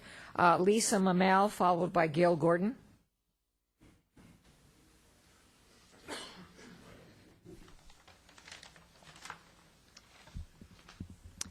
My name's Lisa Mamel, and I'm a mother and a community member of 17 years. I am proud to be here. I'm proud to state my name and to convey who I am. I'm a bit disappointed that the 2 other owners were not willing to offer up their names or state who they are when they're benefiting from our town. I see tonight's issue as the power of community, being able to direct its economic activity, its safety, its image, its future, and the example we give our children. I welcome the opportunity to direct and influence our local government in shaping our community, and therefore, with due respect, I offer to the town staff that they are incorrect and indeed need to check the prevailing law on preemption. A local government may indeed impose licensing, zoning, and business requirements on firearm dealers. The prevailing California case law with the California Court of Appeals, Souter v. City of Lafayette, 57 Calap 4th, 1109. State law and federal law does not preempt the regulation of the broad field of sales of firearms or regulation of firearm dealers. Article 11, Section 7 of the California Constitution confers on the city and on cities the power to make and enforce within their limits all local police, sanitary, and other ordinances not directly in conflict with general laws. Among the California cities that impose licensing, zoning, and ammunition, zoning and business requirements on firearms and ammunition dealers include Lafayette, Berkeley, Sacramento, Richmond, and Los Angeles. I question why, if Los Gatos imposed any existing requirements on Templar, was the license application full and truthful? Once it was determined it was different, did it require reconsideration as the amendment? Just a moment, Ms. Mamel. Can we please not do that? Yeah. Hold on just a moment. Do we have a blank screen, or did we have a blank screen? Okay. I'm sorry. I was watching that and listening to you. I was trying to do both. Go ahead. May I just notice that time went by? May I reserve about 15 seconds that went by, please? Go ahead. Thank you. Was a planning commission required to consider the reasonable public complaints even after the permit issued? Was a public hearing mandated because of the nature of the business? Even post-permitting, has Los Gatos government considered enacting ordinance with regard to firearm sales? The following are in several cities in California. 1, a liability insurance. Is Los Gatos ready to be liable for the event of violence stemming from a gun sold in Los Gatos? 2, background checks on applicants, the applicants themselves. There are 3, maybe 4. Are they no past violent convictions of employees? 3, sensitive area placement, away from schools, parks, religious sites. On-site security. Standards for the businesses include the maintenance of alarm systems, surveillance cameras, requirements for the safe storage of all firearms, long gun ammunition when the store is both open and closed for business. I'm going to preempt this and I won't go further. I'd like to offer to the council a copy of the Town of Lafayette codes which regulate firearm sales. I'd also like to offer them a copy of the model law regulating firearms dealers and ammunition sellers by local governments in California. All right. Wrap it up now. Thank you. I urge the council to place a moratorium on the sale of guns in Los Gatos and to take a measured, deliberate step at determining the town environment it wants to have and the regulations to bring it into action. All right, Gail Gordon, and then... May I offer the copies of the codes? you can give them to the clerk right here. Ms. Gordon. As you heard, my name is Gail Gordon. I have been a resident of Los Gatos for 26 years since 1987. I'm a retired teacher from the Los Gatos Union School District, and my two children went to Van Meter, Fisher, and Los Gatos High School. I do not believe the town staff or the town council did their due diligence in regards to Templar Sports, which now I guess we should be calling, the real name is Templar Armory. The 220 town plan states that extreme care is used in approving all new development applications. It states that, quote, input from surrounding residents and property owners is a major consideration during all development review process. I would like to know for the record which neighbors or property owners were notified about the opening of Templar Sports. I also agree with the previous speaker. I'm willing to state my name and come forward and give my concerns. I think it would only be legitimate to know the names of the other two owners of Templar Sports / Armory. I've received from the research from the town the Robert Chang memo to Suzanne Avila, in which it states, he writes, the town of Los Gatos does not restrict or regulate the sale of firearms. During the past 26 years that I've lived in Los Gatos, I know that there have been sporting goods stores that have sold fishing licenses and hunting licenses, but it has not ever come to my attention that there was a place that you could buy arms. It hasn't become an issue in the past, but it is an issue now. The email from Robert Chang also stated, our business timeline is working at a fast pace, as a prompt response would be greatly appreciated. That was requested on August 28th, and on August 29th, a note in the file states that, quote, Gita will modify the license for you.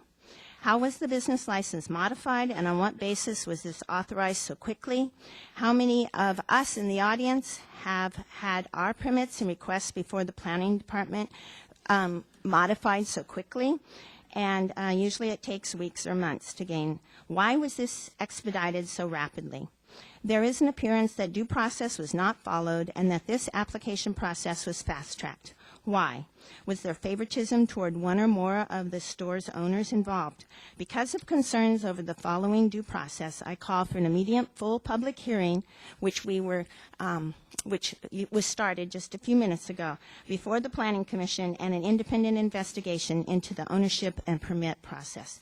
Thank you for your consideration, and during the meantime, I and other citizens of Los Gatos are requesting a moratorium on retail gun and or firearm-related sales at Templar Sports. Thank you. Thank you. All right, before we go further on with the public hearing, what we will be doing now is the council will take a 5-minute break. Now, before we take that break, I want to commend you for being about 90% good, and that is 90% appreciated.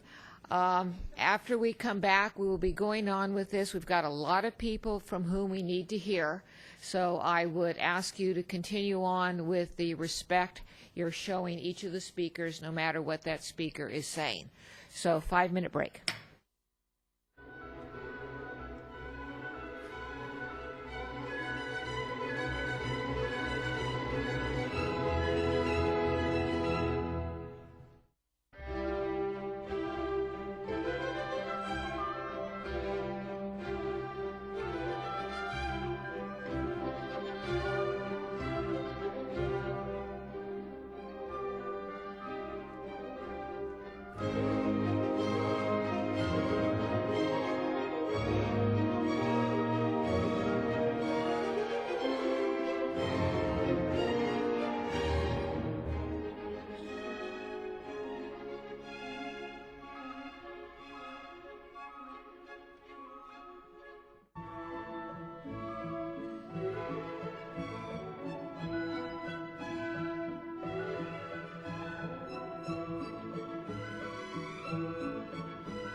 All right, this meeting is being called back to order.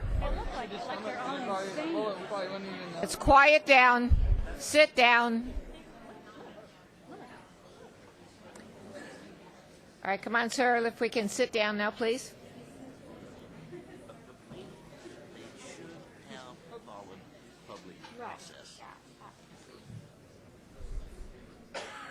We have a lot more people that we want to listen to. If you're in the council chambers, please take a seat. Do not stand in the doorway. You also have the option of going into the lobby and taking a seat there. And there is more room to sit. So again, you do not have to stand, or I don't want you to stand in the doorway. There are seats now. All right, thank you. Let's continue on with the good work that we have been doing so far. The next two speakers are William Scott, followed by Robert McCartney. Mr. Scott.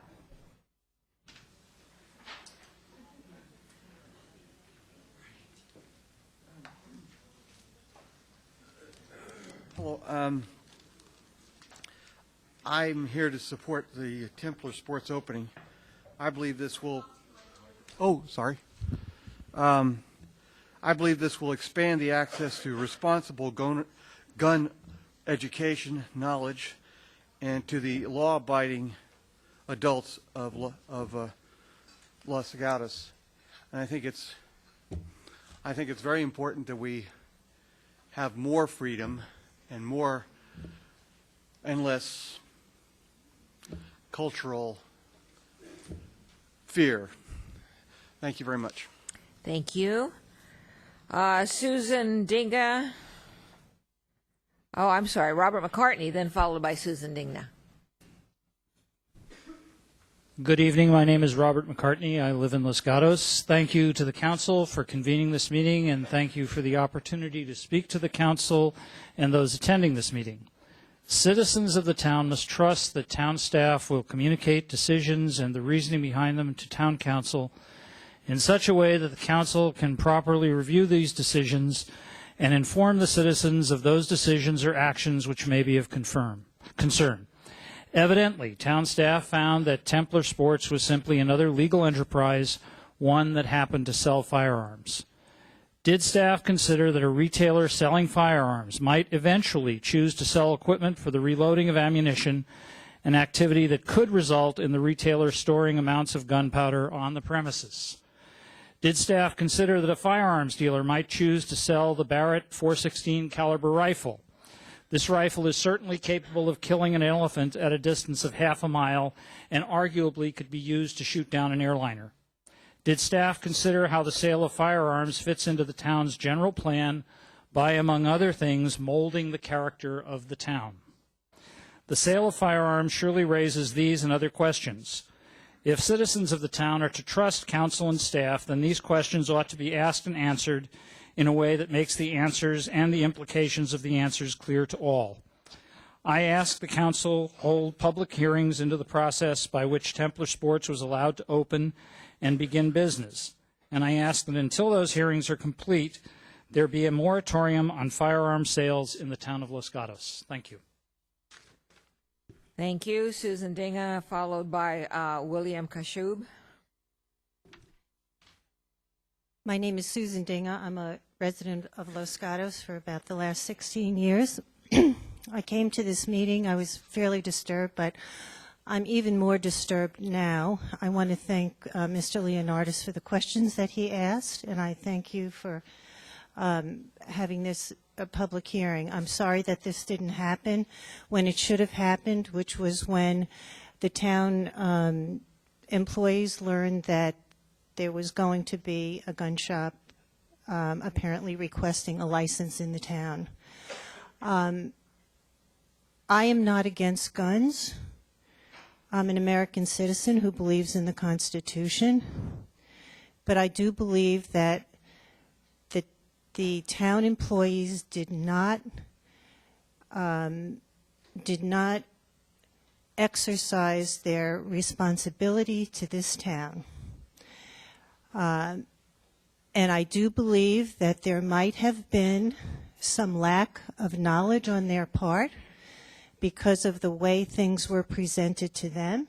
And that to me is particularly disturbing because we value transparency, whether we're trying to build a house here or make a change in our houses. We value transparency because we want to protect our children from an apparel shop that would sexualize them, and we didn't allow that in the town.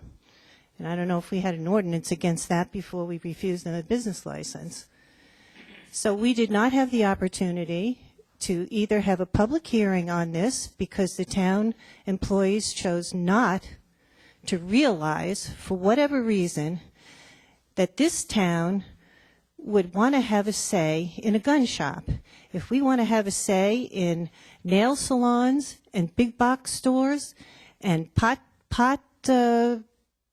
sellers, you don't think we'd want to have a say in a gun shop in town. And that's not, I'm not saying I'm against the guns. I just want to have a say in what happens in this town. So I thank you for having this hearing. I would like to agree with the people that have put forth. I do believe that this was a miscarriage of the process that we have set in place to understand what we want to have in our town. I believe we need a moratorium on the gun sales until we can review this process, and I believe that this process needs to start from the beginning because I believe that whether it was on purpose or by just sheer ignorance, by not asking the right questions, we were not fully informed about what this meant in this town. Thank you very much. Thank you. Bill Kashub, followed by Teddy Eurozik.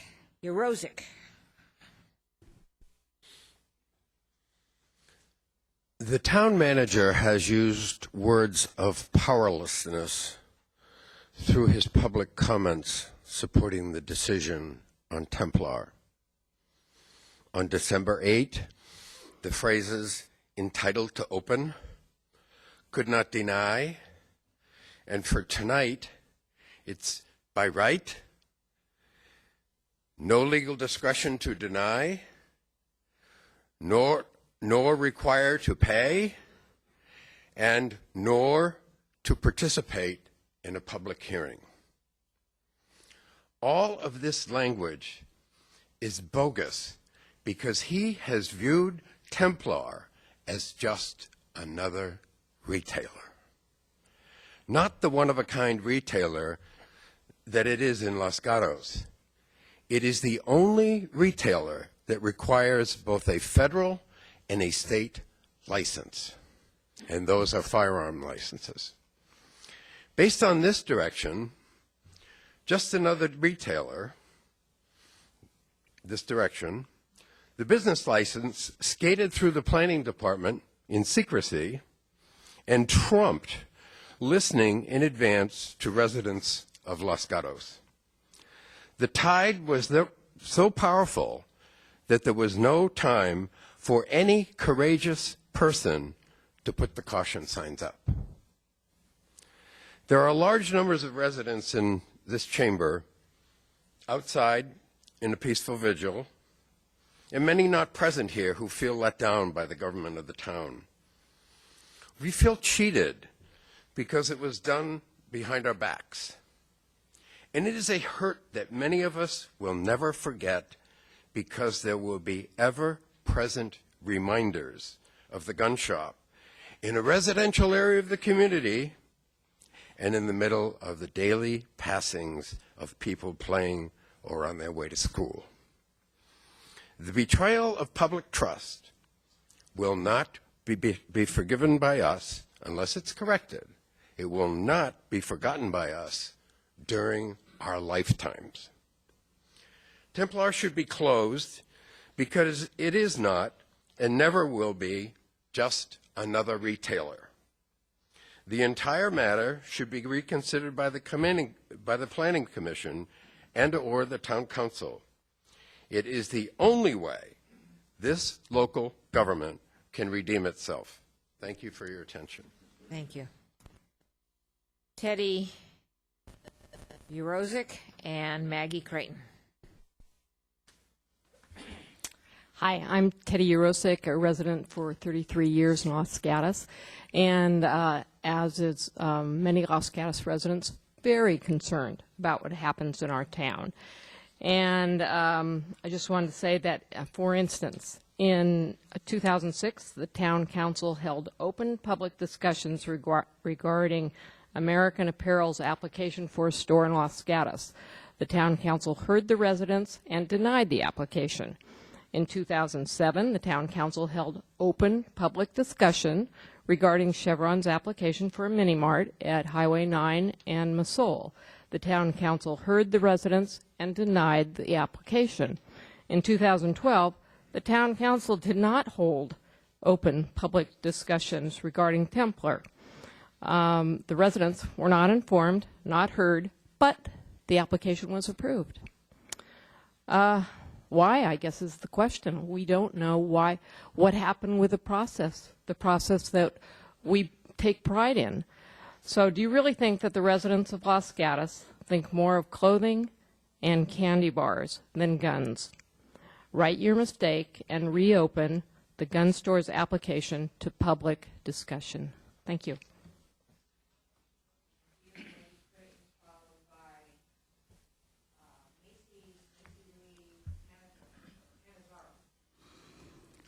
I'm sorry, I was off. Maggie Creighton, followed by Macy Lee Canizaro.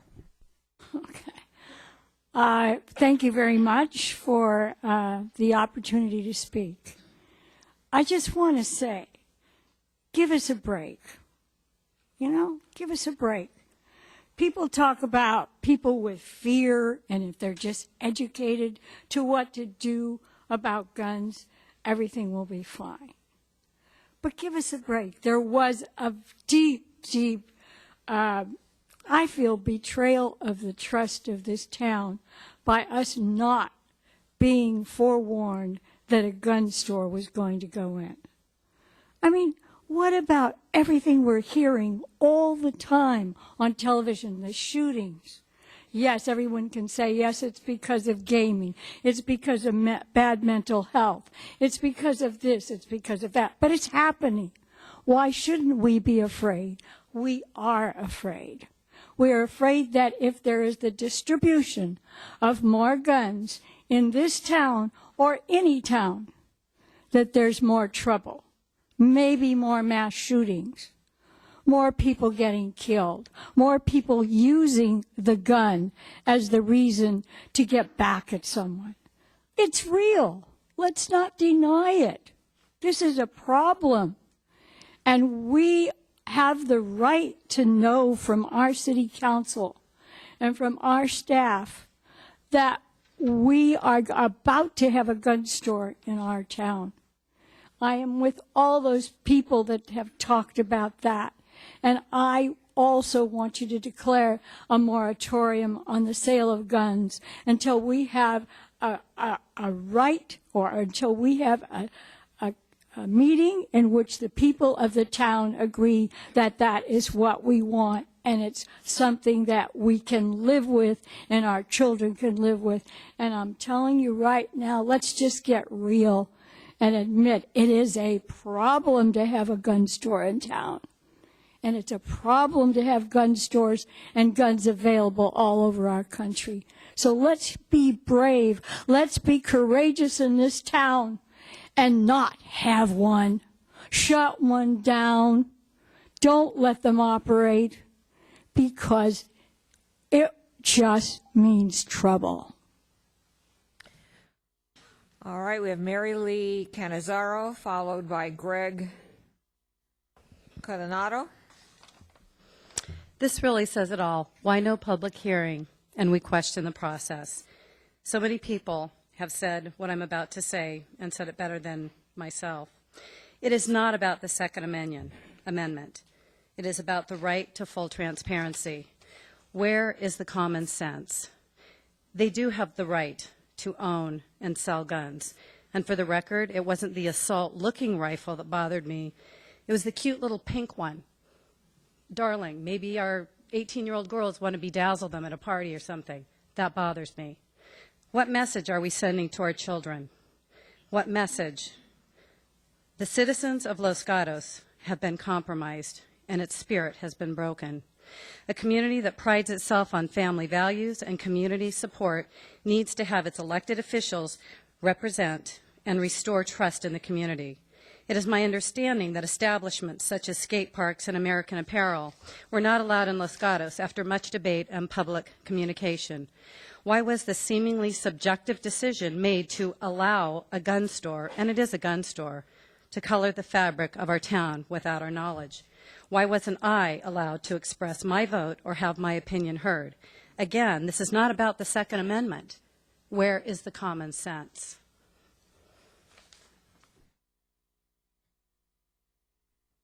Greg Colandato and then Khalil Varner.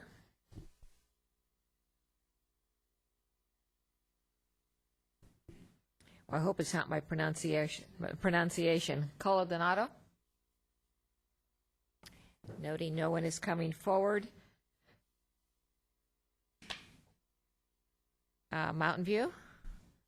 Khalil Varner.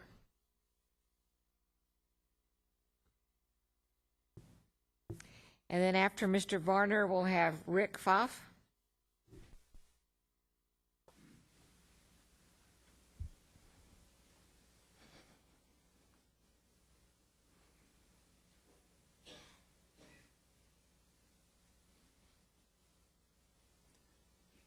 My name is Khalil Varner, was invited here by Templar. I live in Sunnyvale, and I wish to say yes to the Second Amendment, and yes to Templar, and no to any more restrictions and abuse against guns, ammunition, and dealers, on top of the many other already unconstitutional laws. Thank you.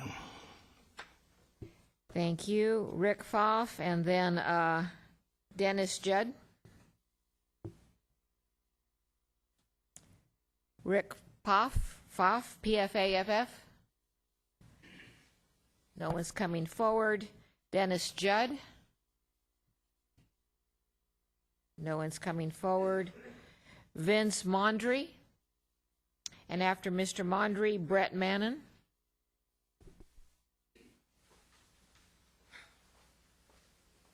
Hi, I'm Vince Modry. I want to thank you for the opportunity to speak tonight. I am pro-Templar. I'm getting to the point where I'm afraid of my own government.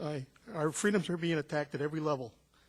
We're being taxed to death and basically with fear and guilt and everything else. We're passing feel-good politics, and we're legally robbing everybody. And when we attack our Constitution, amend the second, have a Constitutional Convention, amend the Constitution, get rid of the Second Amendment. Until then, forget about this stuff because it's against the Constitution. Thank you. Thank you, Brett Mannon, and then Shannon Susick. Hi, my name is Brett Mannon. As of last October, I've lived here 50 years. We moved here when I was 8 years old. My dad's a 31 Stanford graduate, so we've been in the Valley for a while, one way or the other.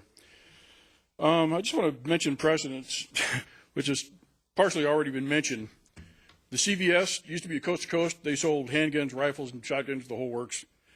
Carrick's Wildcat Sports Shop, now Summit Bicycle, in their previous location was now where Tandoori Oven is, so they were right downtown.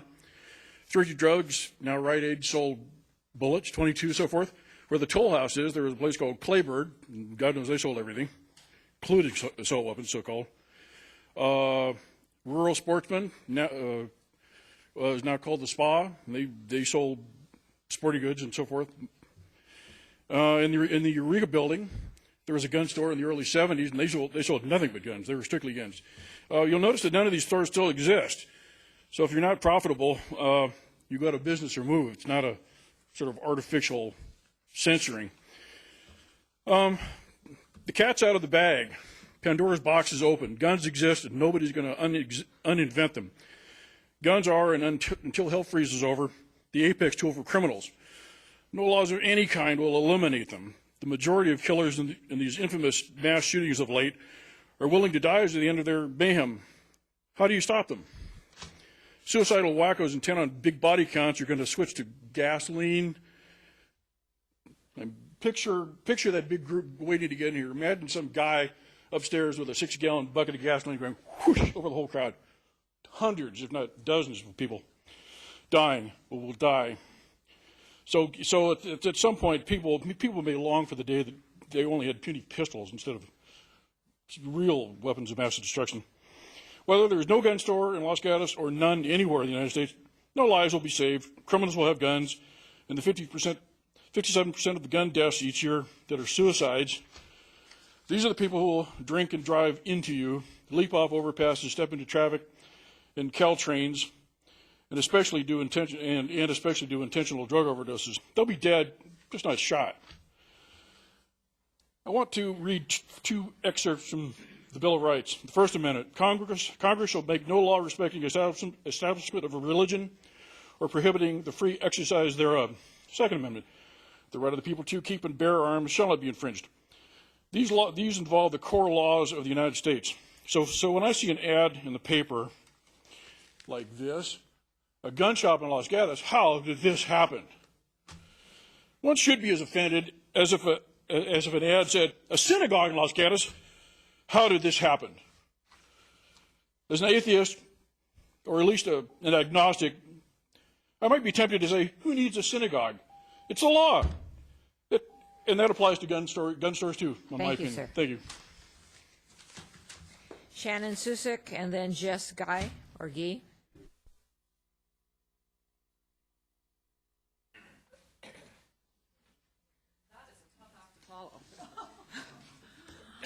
My name's Shannon Susick, and I have lived here for a while. I'm a fifth-generation Californian. I'm a descendant of Elijah Washburn. He fought in the war in 1776. He fought the British for freedom and for due process.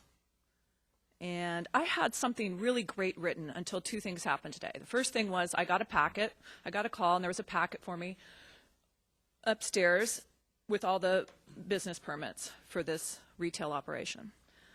And the second thing was the beginning of this meeting where the town manager spent about, I don't know how long, telling us all what we could do from here forward.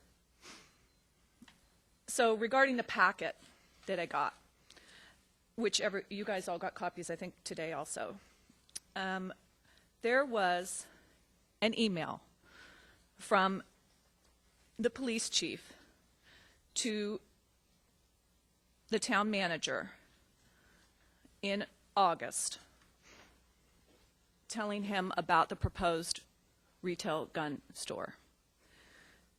And there's many things in there regarding the owners, but the ending of it was they discussed a likelihood of community resistance. Well, here's your community resistance. And I think that the town manager's job is to plan and for him to have some foresight and some consideration for the citizens, not to put up slides of what we can do in hindsight. And I think I'll just end it there because it's a lot of time being spent on something that should have been looked at 6 months or 7 months ago. Thank you. Thank you. Jess Guy, or Guy, and then Jennifer Crotch.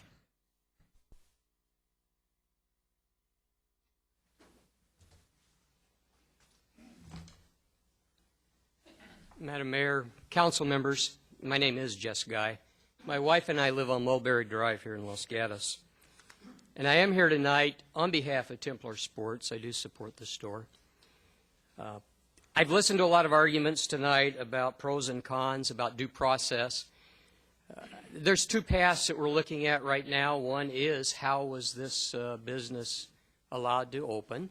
That's a due process issue that I think should be examined, although it appears, from what I can tell, the people at Templar Sports followed every rule, regulation, state, county, and federal that they could. They did the right thing. They tried to follow the law. And the town council, or at least the town manager, from what I can tell, also followed the law. Now, people have made some arguments tonight which I think are based on a lack of knowledge of what the laws are, especially the federal laws relating to firearms and firearms businesses. Just by way of history, I served 30 years with the Bureau of Alcohol, Tobacco, and Firearms. I was an agent. We licensed gun dealers. We inspected gun dealers. We arrested gun dealers. So I know whereof I speak when we start talking about laws. Some of the statements that were made tonight, some of the questions that were asked indicate a lack of knowledge of the laws as they currently exist. Whether that's intentional or willful, I don't know. That's up to the people that made them. Templar Sports is not an enemy of the community. Neither are firearms owners. They have their families. They run a business. They try and support the town of Los Gatos. Responsible firearms owners also care about the safety of our community and our children.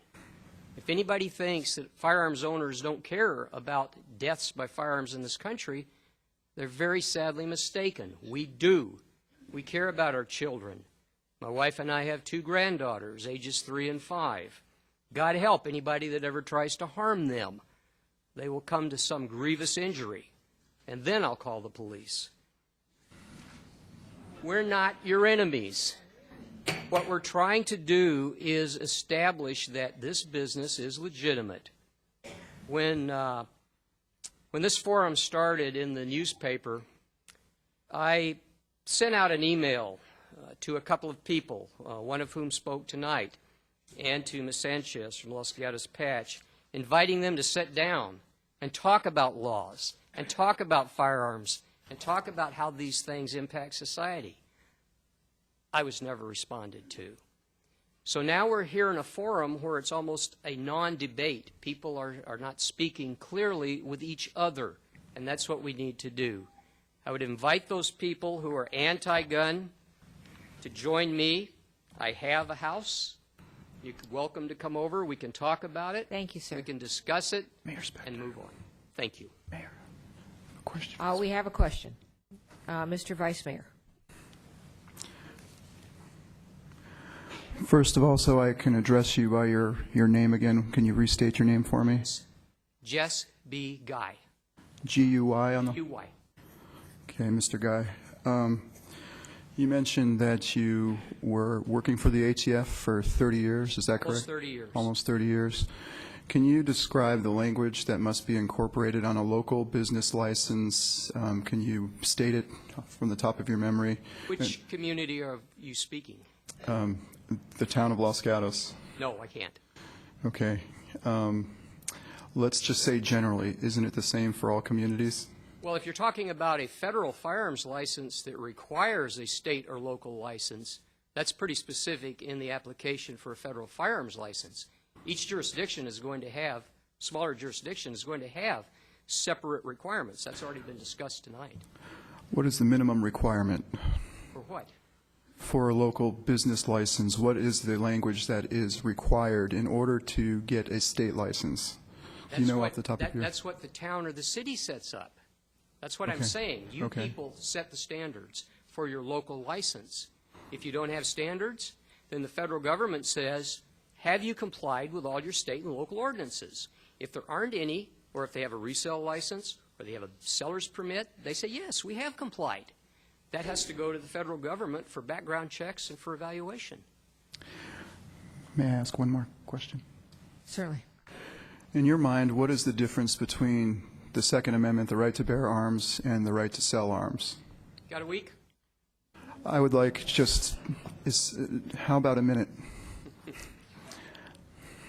If you look at the Federalist Papers, if you do some research on the right to keep and bear arms, that's the clause that we're talking about, it doesn't say only for certain people. Templar Sports is composed of people. Now, you can argue that it's a business and the Second Amendment doesn't apply to a business. Well, the Fifth Amendment might, due process. The 14th Amendment might, due process. And that's been brought up tonight a lot, this due process issue.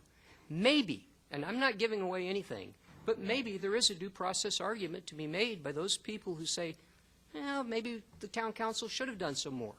Okay, but I'm not going to concede that point. But they have an argument, and I think that's valid. So the Second Amendment, which deals with the right of the people to keep and bear arms as decided by the United States Supreme Court, means everybody gets that right. Further questions? Real quick. So the Second Amendment guarantees the right to sell arms as well? When arms were contained in the Bill of Rights, they didn't discuss the right of people to buy or sell. Just like the First Amendment doesn't say, gee, it doesn't say you can print anything you want. No, it says free press. That means anybody can have a free press. Just like the Second Amendment should mean anybody could have arms.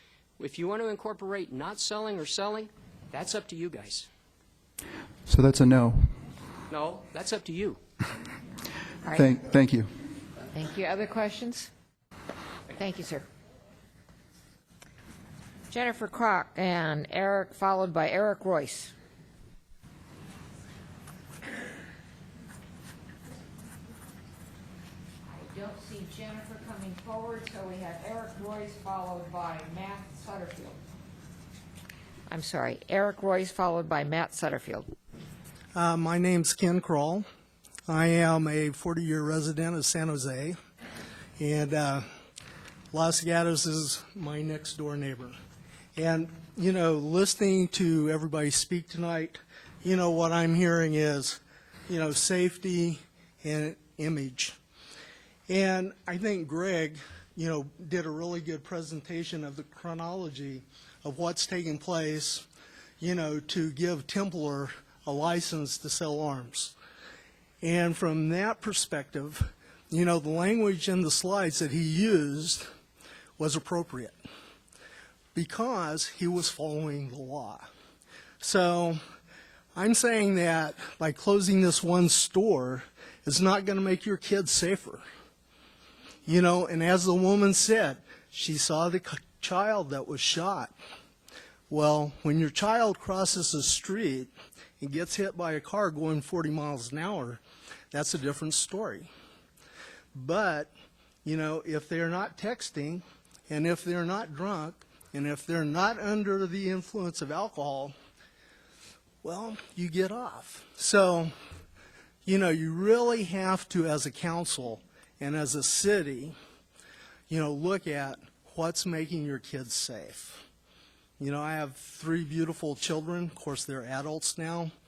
And I'm just saying that, you know, the image of Los Gatos is awesome. And the safety of your children should be first. But closing Templar is not going to make your kids safer. Thank you. Thank you. We have Eric Royce, followed by Matt Sutterfield.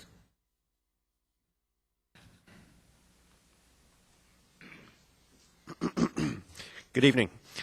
Some of tonight's opposition expressed some particular amount of dismay over folks coming here from other cities to address the council. Such opposition is inconsistent, incompatible, and contrary to the petition clause of the First Amendment, which provides that the people have the right to petition the government for a redress of grievances, not their government, but the government. If it were any other way, then people couldn't go to college in other cities. They couldn't go to court in other cities to sit in on court or to maybe even to fight a traffic ticket. So having said that, your third speaker tonight raised a pretty interesting point. I wish I would have paid attention to her name. She mentioned that children are told to stay away from guns, to back off if they see a gun, and tell an adult. And yet they're told something to the effect of they're also told not to pay attention to the gun store down the street. I got to thinking about that, and I thought, what are our educators, what are the educators going to tell children in school once the right to keep and bear arms is applied outside the home?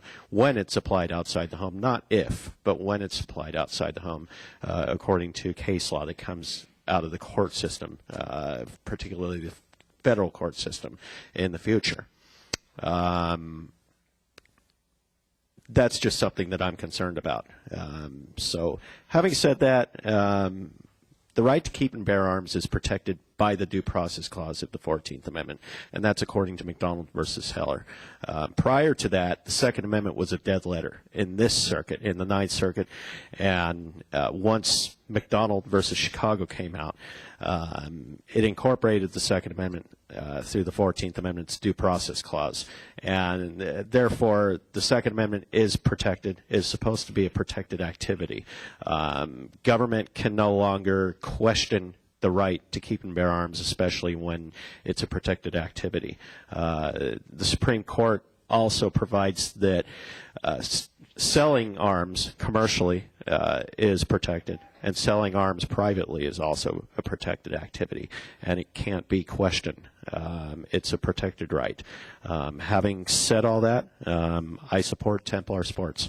Thank you very much. Thank you. Matt Sutterfield, and then Andrew Sutterfield.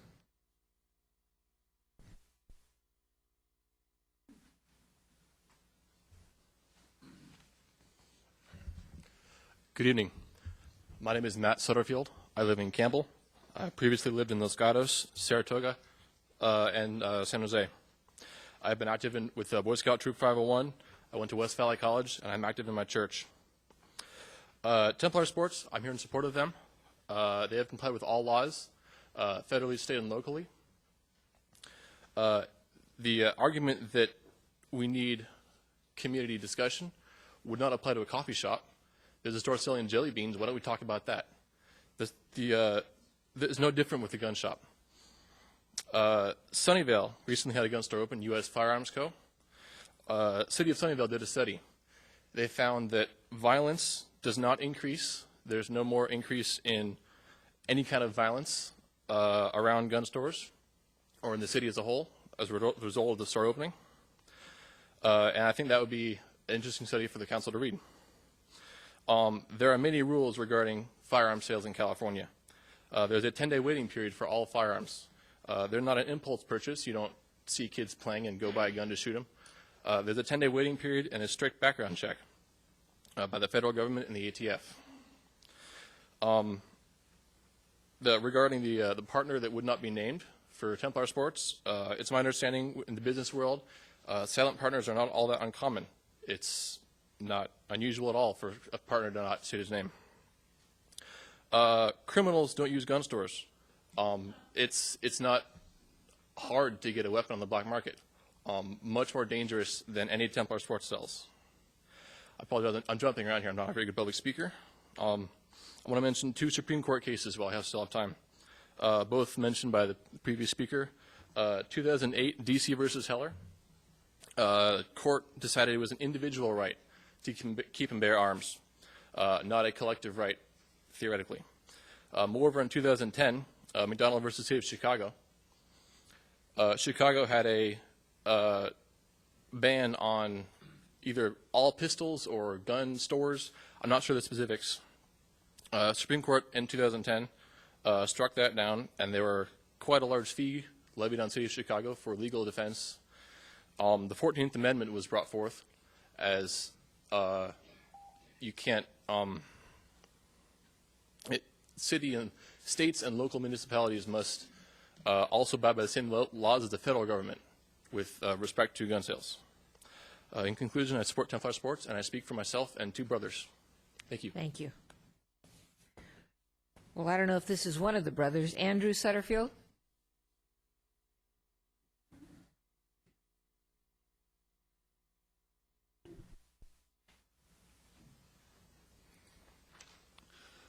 Hello, my name is Andrew Sutterfield. I was previously a resident of Los Gatos along with my family. I'm now a student at San Jose State University. I'm here to offer my support of Templar Sports. I believe personally that it's a great establishment. I have personally been in there with my family and friends multiple times, and both times the staff has spent probably over an hour total talking to my friends and I, my family and I, about their plans for the store, about their plans for helping the greater Los Gatos community. They're very professional. They're very friendly. They're very supportive of the healthy Los Gatos community.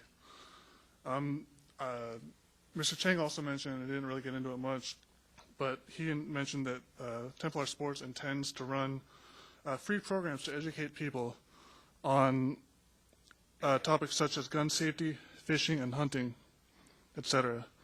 I believe Templar Sports is a great asset to the community.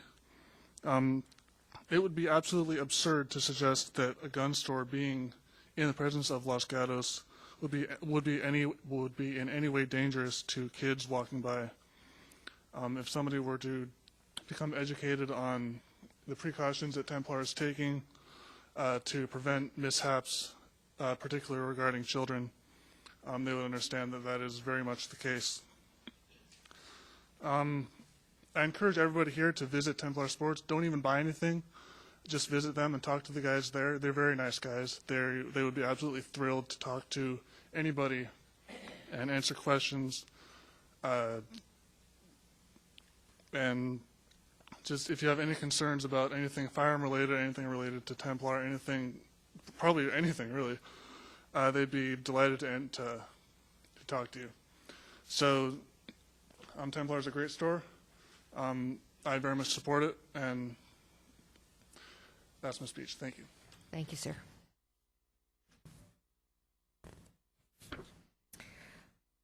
Marcia Elliott, and then Don Kilmer.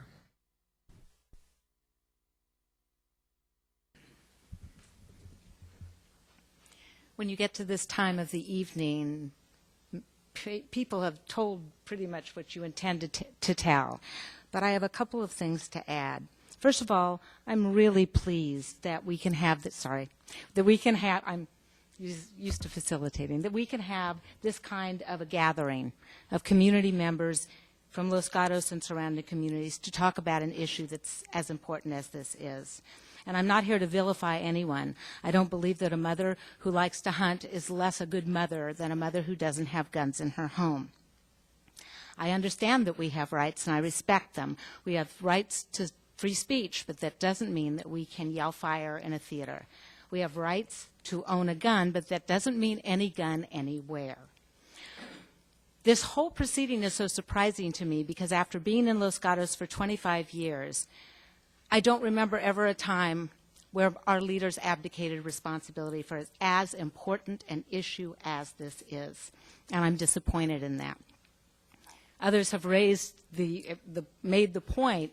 We weighed in on a clothing store downtown concerned about advertising of underwear, but there was no public forum to talk about our concerns about a gun store that, at least according to some of my reading, has the intention, in fact it came up earlier, to equip guns with bullet buttons, and at least in some of what I've read, although one of the owners said today, not an intention to get an assault weapons permit, though that is in calguns.net. I am raising or adding my voice to the concerns about the process to have gotten to where we are. I'm concerned about the lack of public discourse on this issue. I'm concerned about the fact that this was anything but a transparent process. And as much as I respect Scott Seaman and have worked with him before, I'm deeply concerned about how this has happened in terms of one of the unnamed owners, a current policeman, being an owner in this, and the process having gone through so quickly without review. So, in this town, safety is of concern to us all. We have a history of speaking about issues that are important to us, and I would ask that there be an investigation into this process. I would ask that we revisit this business, and that I would ask that in doing that, we would invite the public to weigh in. Thank you. Thank you. Don Kilmer, and then Robert Sutterfield. Good evening. My name is Donald Kilmer. I was hired by Templar Sports about 3 weeks ago when they thought that there was going to be a public protest about their store already being opened and lawfully operating. They contacted me because I specialize in litigating Second Amendment issues against county and state and federal governments. They did not contact me specifically for the purpose of litigating. In fact, they specifically contacted me for the purposes set forth in the letter that is part of the staff's report. Templar Sports very desperately wants to be a member of the Los Gatos business community. They want to integrate themselves into the community. They want to comply with all federal, state, county, and local laws. And in fact, they did so when they acquired their permit to open, their seller's licenses, their tax licenses, their federally licensed firearms dealer licenses, their certificate of eligibility, and the list goes on. My expertise also runs to assisting firearms dealers and manufacturers in complying with federal and state firearms laws. As my letter pointed out, we intend to assist the council or staff with any research that they need done. We can provide materials, both empirical studies as well as legal research if necessary. On the point of why why one of the business partners or two of the business partners have decided to remain anonymous, they are not anonymous in the application process for the federal firearms license, and they are not anonymous with regard to the state of California and the certificate of eligibility. However, as has been pointed out, this issue has generated a lot of controversy, and it has also generated vandalism, rude conduct, littering, and harassment of my clients at their own store. And that is one of the reasons why the other two partners want to remain silent. If in a private discussion or in private correspondence it's necessary to disclose these people, we're happy to do so. We would like to cooperate with the town. What I didn't like tonight, though, was when one of my clients was ambushed up here. We're happy to cooperate. We're happy to answer any questions, but my client was not prepared to answer any questions, and I think that he was made to look like he was not being forthright. We intend to be forthright. We intend to answer any legitimate questions that you folks have. Thank you. Thank you. Just a question, Mr. Vice Mayor. Thank you, Mayor Spector. Yes, sir. How many, I'm sorry, I want to address you by your name. Can you repeat your name again? Donald Kilmer. Donald Kilmer, thank you. How many owners does Templar Sports currently have? I don't need their names, but at this point, but if you can just tell me how many owners. My understanding is that there are 3 business partners. It was formed under a limited liability corporation. I am not the business's entity attorney, so I was not involved in forming the limited liability corporation. One more. Can you describe the process required in obtaining a federal and a state firearms license? What are the steps? What is required from the state of California, the federal government, and whatever municipality might or might not have? Well, I think part of the confusion is that there may be this thought process that you have to acquire one license first, and then a second license second, then a third license third, and then a fourth license fourth, and then you go on. That's not how the process typically works. What usually happens is that the person who wants to open a gun store or a federally licensed firearms dealer is that they simultaneously apply for all of the permits.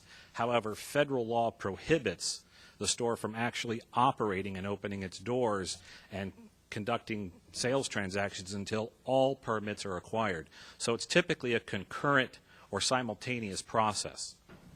There is no step 1, step 2, step 3, step 4. There is an application, there is an ATF, there's a form that the ATF provides to people who want to be federally licensed firearms dealers. That application is a controlled document. It's controlled by the ATF. It may be used only for ATF purposes. Then there is a process that the state of California requires to obtain a certificate of eligibility. Most of these issues were addressed by your very able and qualified staff.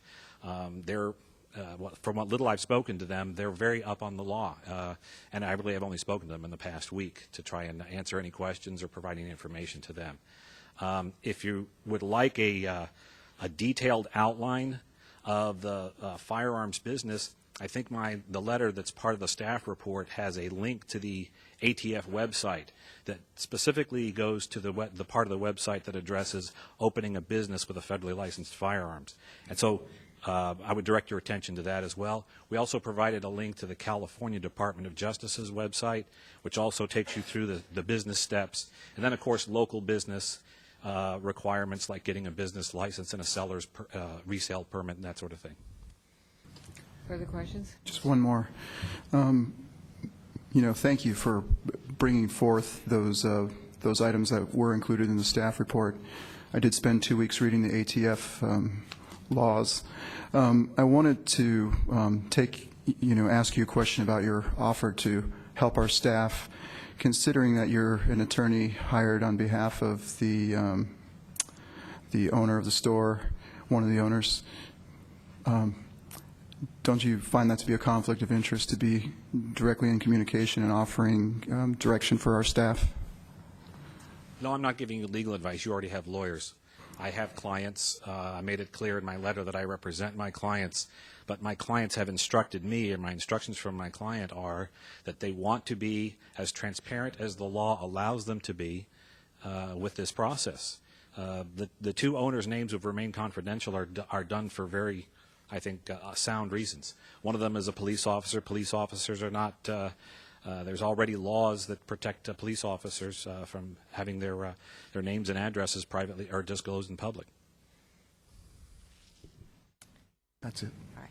Other people with questions? Seeing none, thank you, sir. Thank you. And the offer stands for help. Robert Sutterfield and then Alice Miano.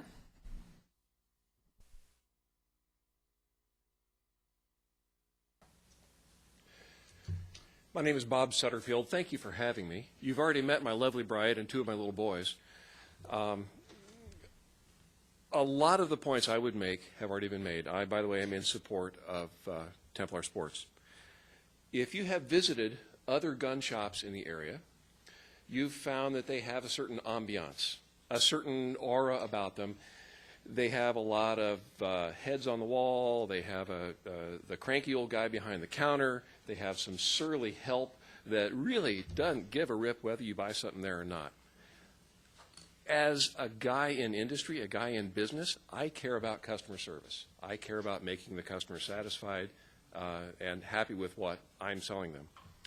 When I visited Templar Sports, it's bright, it's open, it's light. They are eager to talk to you. They're eager to provide education. Do you want me to hold this like this, or do you want me to put my thumb over here? They're very attentive to the customer. They are filling a gap in the market. This is the way capitalism works. You find a gap, you fill it in the market. Bless them, I hope they make a pile of cash, because somebody's got to do it around here. They are an exemplary industry in town, an exemplary employer, and you're lucky to have them, frankly. Of the people that have guns in Los Gatos, which includes the bad guys, these are the responsible people that you want having guns in town. These are the responsible, upstanding, law-abiding folks that you want involved in the distribution of weapons for whatever purpose. One of the, changing subjects, one of the suggestions the staff made for ideas going forward is locally requiring lost and stolen firearms reporting within 24 hours. The federal requirement is either 48 or 72. I'm sorry, I haven't had a chance to look that up. My phone isn't working well down here. That short time for reporting is already a problem for law enforcement. If a woman is traveling, comes home, finds her condo has been broken into and her firearms have been stolen, she doesn't know how long ago it was. She can be held to, well, you could have known, and now she's a federal felon for not having reported it as quickly as she could have.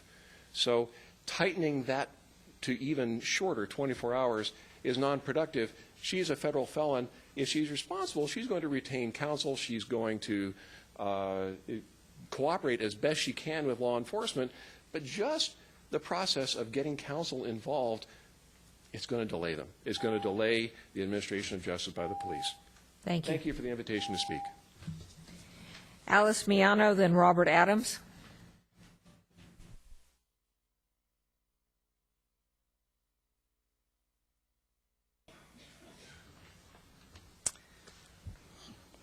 Good evening. I was raised here in Los Gatos. I raised my kids in Los Gatos. I've been here almost 50 years. And I sent you all an email, and the town attorney as well. Nobody wrote back to acknowledge the email, so I'm going to share it with you again in case you missed it.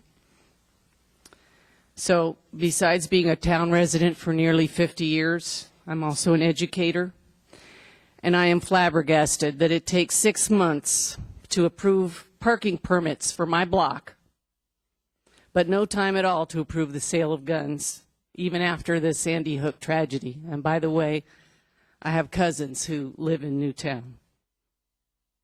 I hope they don't have to ever give me the phone call that I had to give them. I urge you to read the policy statement, I said, presented by the Interdisciplinary Group on Preventing School and Community Violence. The policy was endorsed by 183 organizations and more than 200 violence prevention scholars and practitioners. The statement recognizes that while there are no words that can provide adequate solace in times of such great grief, we must strive to ensure that schools from kindergarten through college are safe havens to support and nurture students' substantive social and civic learning. The statement calls for a renewed nationwide effort to address the problem of mass shootings that have occurred repeatedly in our schools and communities through meaningful action by political leaders and communities. The statement urges a cooperative approach to improving mental health resources, integrating threat assessment processes, evaluating the effects of violence in the media, and limiting access to guns as the components of a first step toward keeping our schools and communities safe. So I ask you to please carefully review that statement. If you'd like me to, I will forward you that. I can give you this letter again, and it's got the URL listed for you. Thank you very much. Thank you. And just for your not for everybody's information, we received many communications, mainly emails, over the past 1 or 2 months, and each of those emails sent to the town has been distributed to each council person and is a member, as part of our packet. All right, Robert Adams and then Michael Glow. Robert Adams? No one is coming. All right, thank you. Did you say Michael Glow? All right, Michael Glow. And then Bruce Richardson.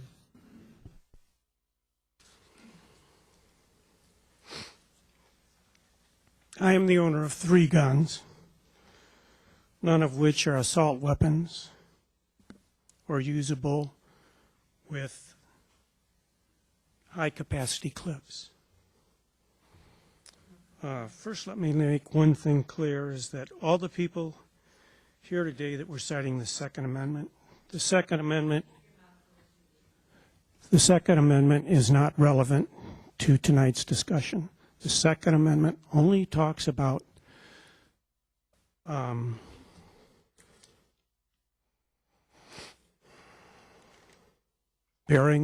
keeping and bearing arms. Has nothing to do, does not address the sale or purchase, for that matter, of arms. The Second Amendment also was written in the age of muskets, when the average load time, firing and reloading, took an average of 1 minute. It is a totally irrelevant law today with modern technology guns. let the market decide, a lot of people have said tonight. We're not talking about Los Gatos supporting this gun shop. That gun shop would have already been out of business if they depended on just the community of Los Gatos to support it. They are going to draw from the Bay Area.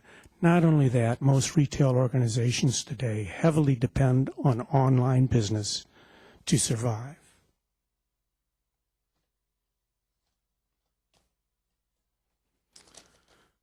The word Templar and the term Knight Templar have the definition of a knight of a religious military order. And today, the term is one frequently used in the southeastern states with a connotation of white supremacy. The store logo reinforces that perception with a red burning cross on a shield, have the same undertones of racism and redneck militias.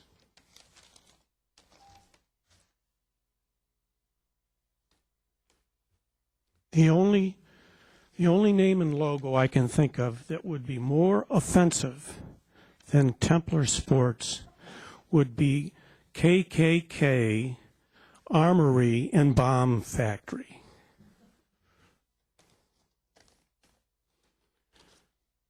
Also, the logic behind the name, or this current fad saying of the only way to stop a bad guy with a gun is a good guy with a gun, that's faulty logic. Thank you, sir. The good guy loses.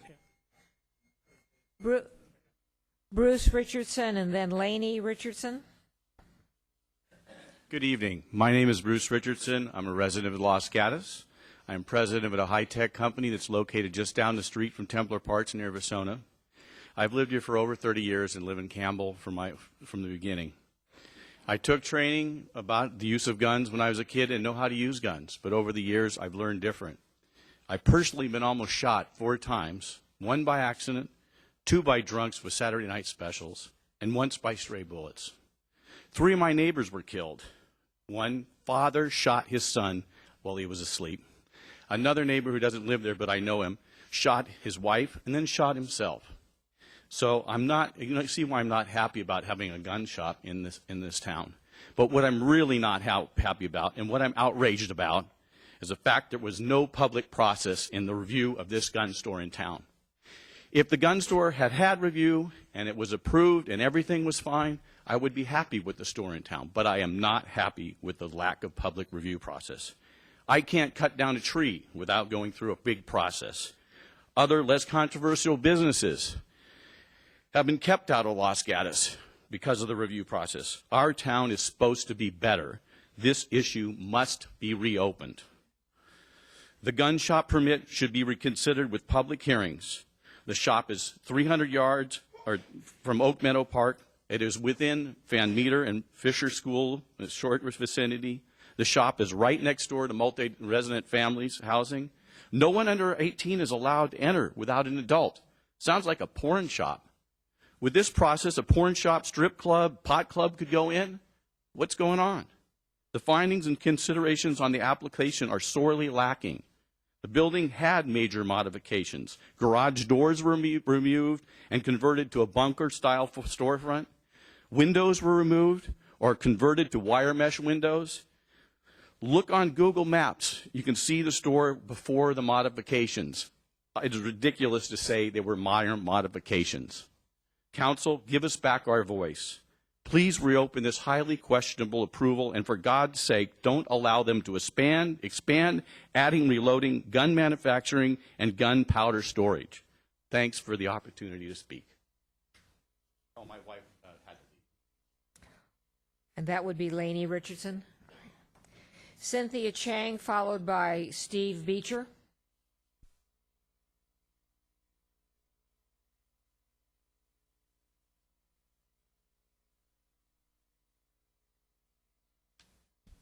Good evening, Mayor and Council member and everybody in the audience.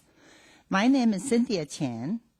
I'm a board member of Los Gatos Saratoga Union High School District, but I'm here tonight as a concerned citizen, not representing my board. I have lived in the local community for almost 30 years and actively involved in the school and community volunteer activities, in addition to serving as a board member. I was troop committee chair 50A for 6 years. I have 2 Eagle Scout sons, so I very much support the youth-related activity as well as other community activity. I'm a Rotarian. Over the years, we have observed a lot of gun-related tragedies occurred on the school campus and larger community. We have students use parents' gun committing suicide. Gun shooting at school campus, movie theater, shopping center, gun shooting at workplace. I think after a while, you see the news over and over, and you just see the list goes on, and you don't know where it's going to stop. We try very hard to provide a safe learning environment for our students, but it is getting more and more challenging to reach that goal. And our school district, with the help of the town of Los Gatos, we pay for the salary of the school resource officer, which works closely with our students. And by the way, because the name, the identity has not been disclosed to the public, all we heard is a police officer is owning the store. A lot of people were suspicious about whether the school resource officer was the one, and then we were assured that he's not the person. But it really broke the trust of the community members about the police station. So I just want to make sure a due process has been followed, and we have held the staff accountable. And also, I don't understand why all the important dates have been blacking out on the documents, because as a board, when our staff provides us the documents, all the information will be there. I also would like to ask if the police I just want to make sure the council will start an independent study and investigation as soon as possible. Thank you. Thank you. Steve Beecher and then Clark Rasco.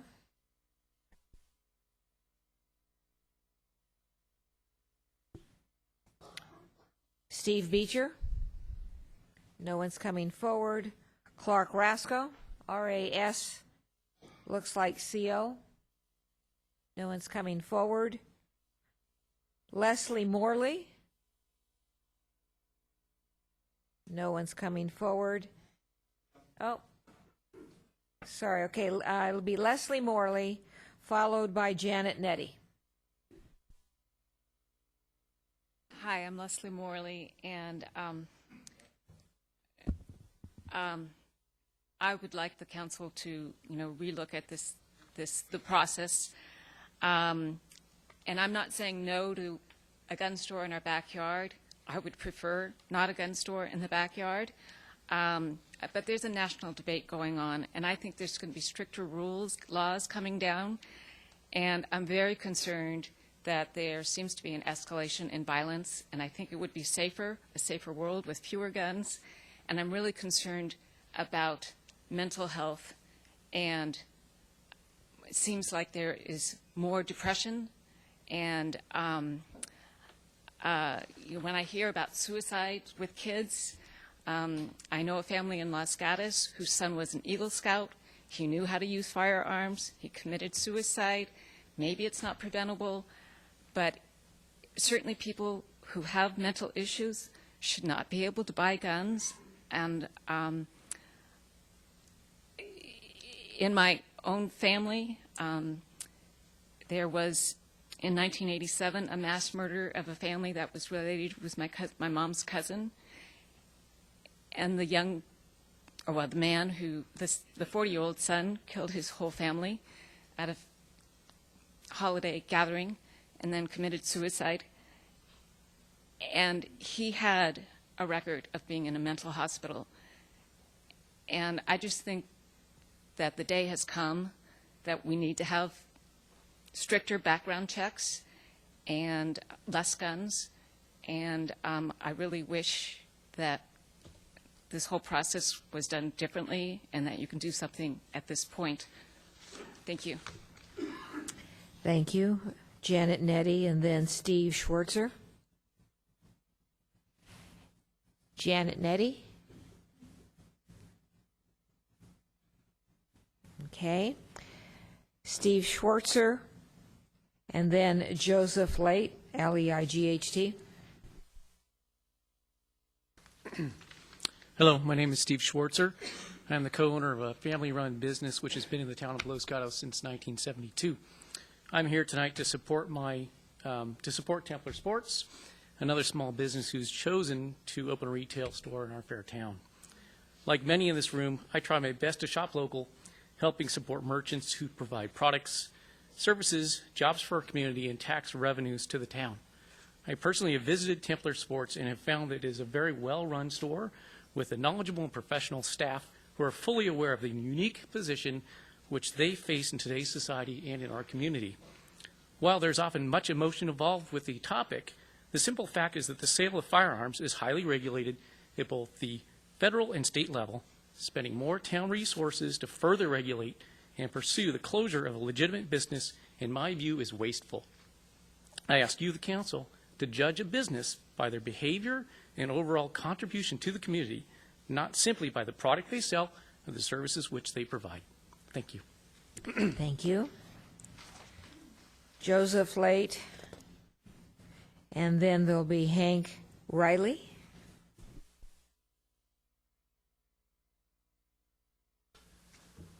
Good evening, Madam Mayor and City and County Town Council.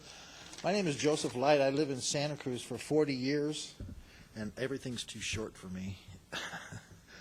I've lived in Santa Cruz for over 40 years, and I'm here to speak praise and gratitude for this whole process of tonight's meeting. It's just, God bless us, everyone. There's nothing like a controversy to get the people out, and what an excellent turnout. I'm delighted to see so many citizens activated and involved. We have social and mental health problems in this nation, and I'm supportive of those concerned with and trepidation about the issue of weapons, and I'm also supportive of a legitimate business that provides tools for people to defend themselves or to go fishing. In the interest of beneficial education to promote the safety and peace of mind of all concerned citizens, I suggest that Templar consider hosting a series of receptions and trainings on gun issues, responsibilities, and gun ownership and their safe uses, perhaps with sparkling cider and snacks, conducted by well-qualified firearms instructors to inform all those who are interested. The Second Amendment rights are a well-established, time-honored national tradition that should continue to be upheld. Protection of innocent people, especially women and children, is extremely important to me. I've lived in Santa Cruz County for 40 years, and I've watched the social climate over there just degrade. We've got guns, we've got drugs in Beach Flats area.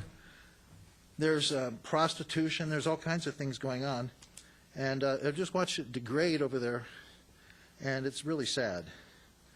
Banning firearm stores will not prevent criminals and those mentally ill determined individuals from procuring and using any weapons that they can get their hands on to achieve their aims.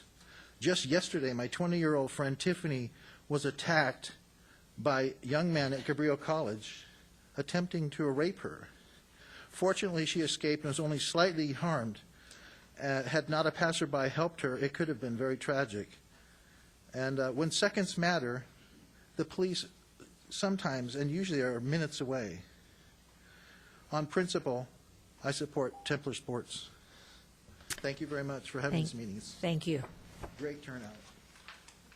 Hank Riley, and then Peter Carlino.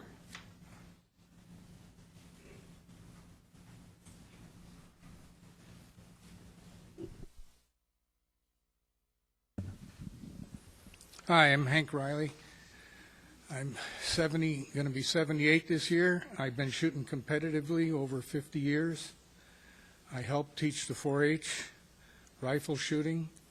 I'm an instructor at Coyote Valley Shooting, and all this stuff about people against guns. It's not the guns. If it was the guns, you have to go after all these automobile dealerships here, because cars kill more people than guns do. It's the idiot behind it. And I'm in support of Templar Sports. Thank you. Thank you. Peter Carlino and then Chris Larson.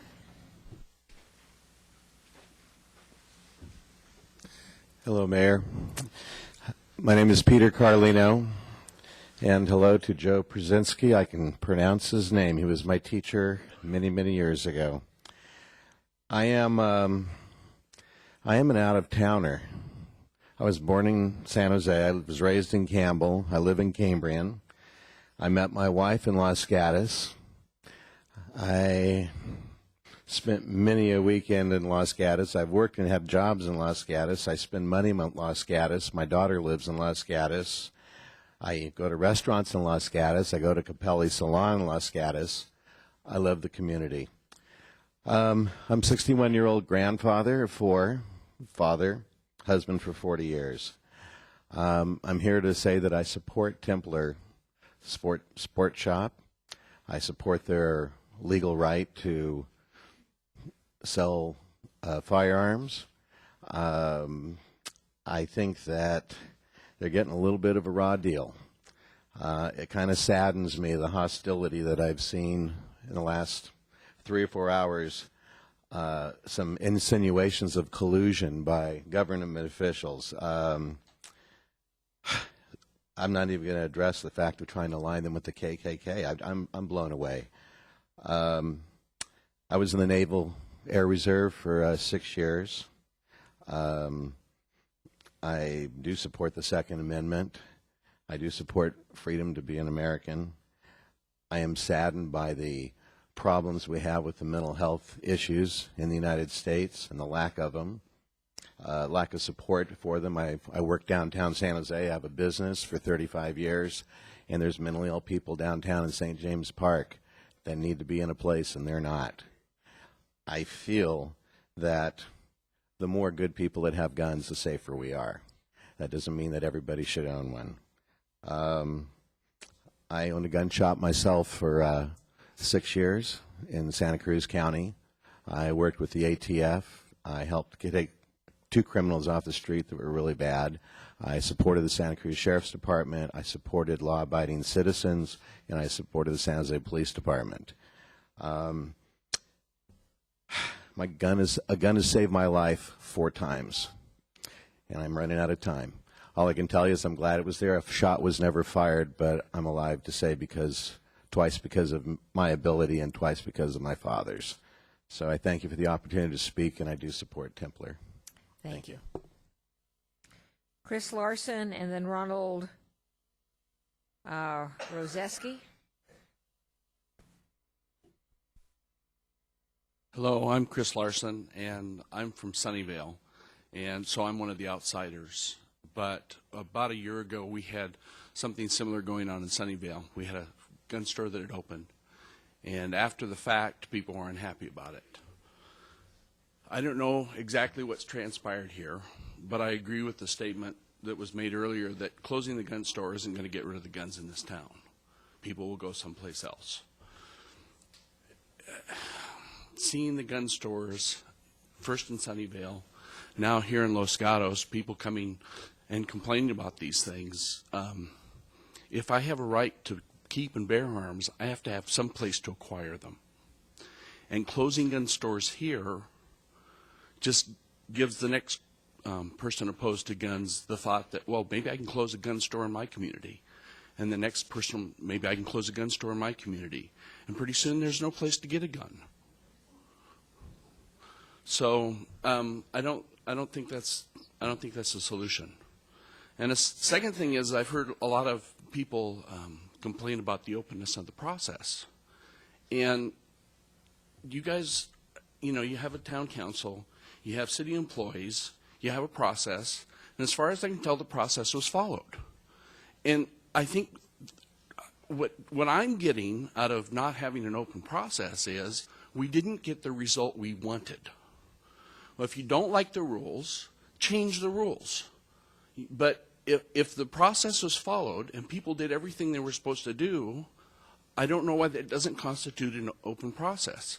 Does that mean that every time any business wants to open in Los Gatos that it has to be put to a public vote? Every business? Was that what you need for an open process? Or do you just simply have rules and you trust people to do their job, and if they don't do their job, you call them on it? So anyway, I'm in support of Templar Sports, and I hope they stay open. Thank you. Thank you. Ronald Rojeski? Yes. Ha, I got it. And then there'll be Kenneth Kroll. My name is Ron Rojeski. I'm a resident of Campbell. I've been in California for the past 15 years. The reason why I'm speaking with you today is that as opposed to vilifying people that appreciate firearms and gun owners, I want to introduce myself to you and who it is that I am. And myself, I'm an engineer. I work in clean energy, so I focus on energy storage. I have two daughters. One daughter, she's a student over at MIT. She does neuroscience. Another daughter, my youngest daughter, she does roller derby. I'm a ham radio operator, so I spend a lot of time talking to people over in New Zealand. I spend time talking to people over in England. I'm also an astronomer, so I spend time going out to places unknown that are very, very dark and taking a look at the skies. So I'm also a gun owner, and I also support strongly the Second Amendment, and I also support Templar Sports. Thank you. Thank you. Kenneth Kroll? Already, all right. Well, you did, but that's okay. Michael Davis and then Holly Davis. Michael and Holly Davis.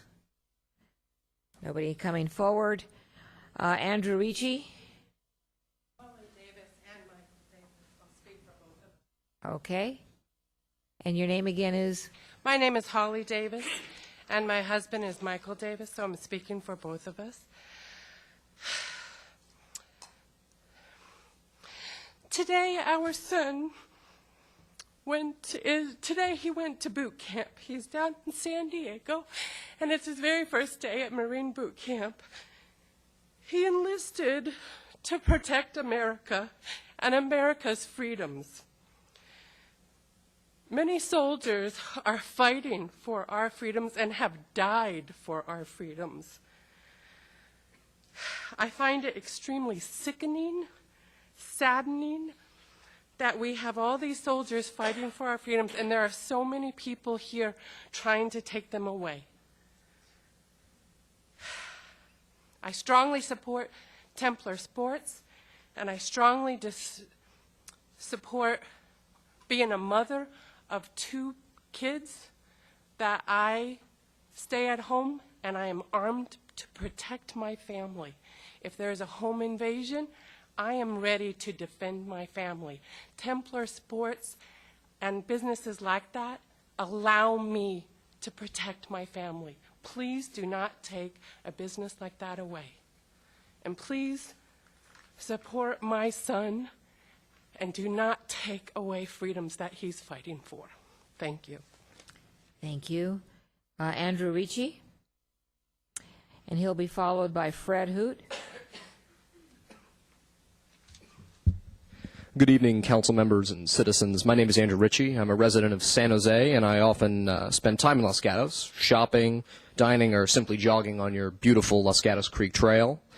I want to thank the Los Gatos Town Council tonight for staying out here till 11, probably longer, and hearing all of our comments. I want to voice my wholehearted support for Templar sports. I'm an avid gun owner and an avid supporter of the Second Amendment. However, my argument in support of Templar sports will not be based solely on the right every American has to keep and bear arms. Many have already spoken on the subject, and I have no doubt many more will before the evening is out. My argument will be rooted in common sense. There are quite a few gun shops that I visited across the country that I don't like. Some have rude staff and take a more lax approach to basic gun safety than I like to see. Upon hearing a new gun shop opened in Los Gatos, I decided to check them out.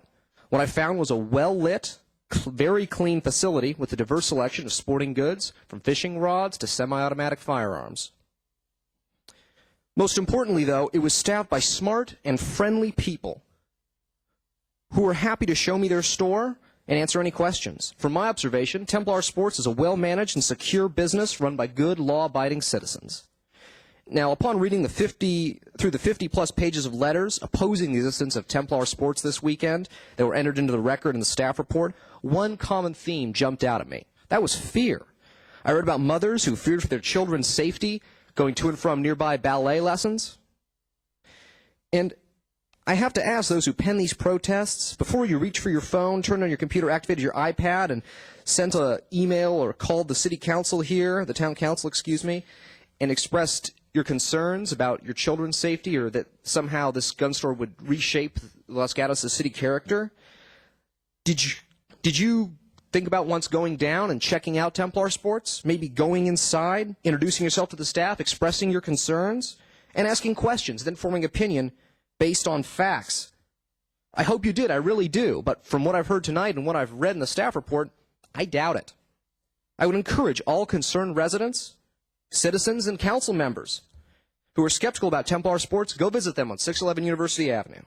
Go inside, meet the people who work there, and express your concerns. They won't bite. The guns won't jump up out of the cabinet and shoot you or your children. Form an opinion based on personal experiences and facts, rather than engaging in an emotional rush to judgment.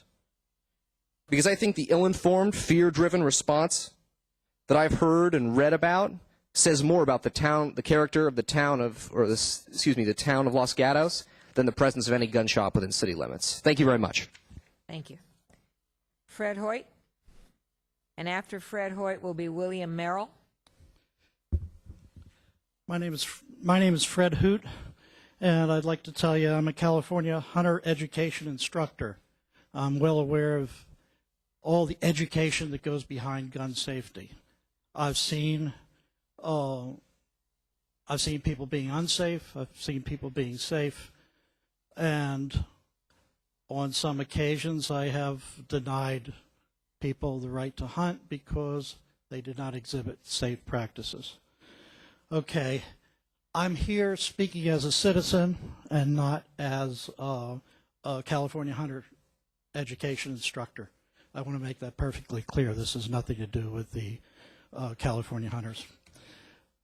I grew up in a town of 50,000, and I remember every Thursday a lot of students slinging their rifle over their shoulder, have a box of ammunition in their backpack, and going to school and sticking it in their locker. I know a teacher that had in excess of 50,000 rounds of ammunition underneath his desk. We had no problems with firearm accidents. We had no problems with gun shootings. We had no problems. And this all boils down to education. Before anybody picked up a gun, they knew how it operated. They knew to respect it. They knew it would kill. They knew the difference between handling a firearm and watching a movie. Education was the key.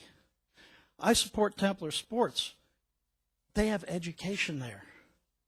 Who better to teach your children how to use a gun than qualified professional instructors, or watching the movies with some guy just waving a gun around and shooting at everything he can see.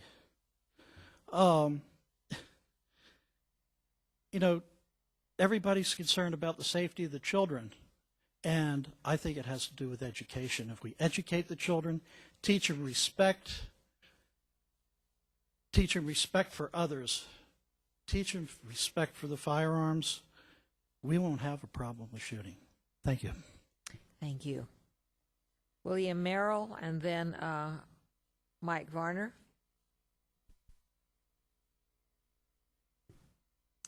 William Merrill. No one's coming forward. Mike Varner.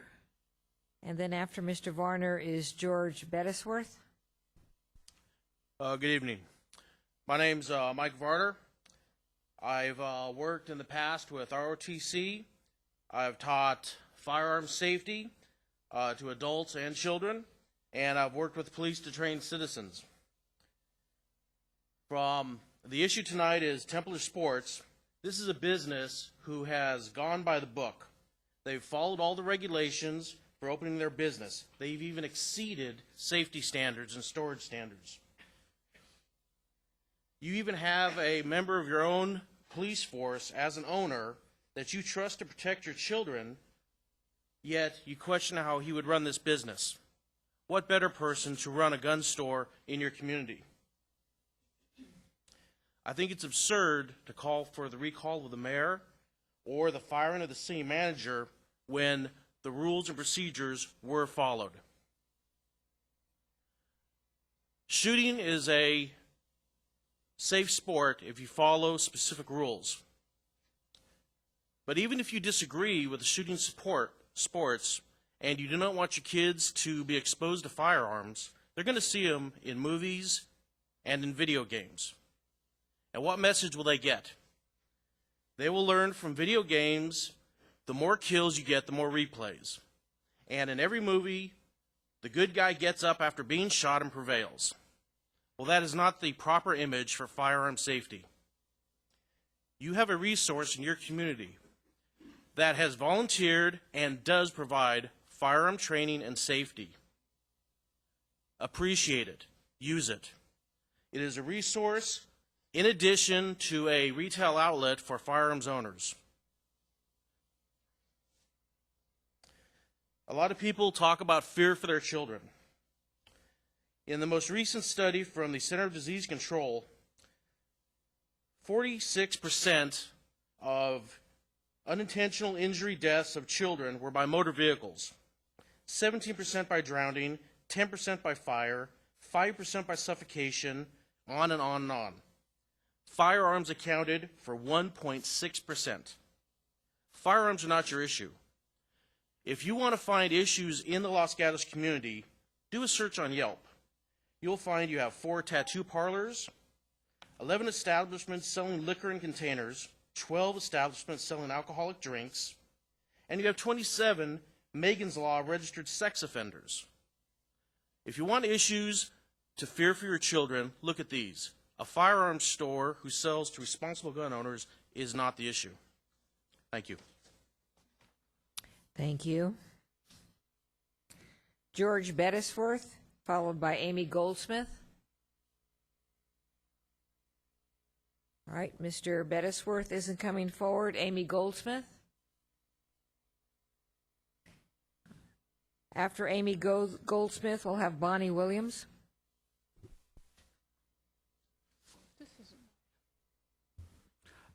Good evening, Council. My name is Amy Goldsmith. I am coming to speak to you this evening as a member of the community. I've lived here for 27 years.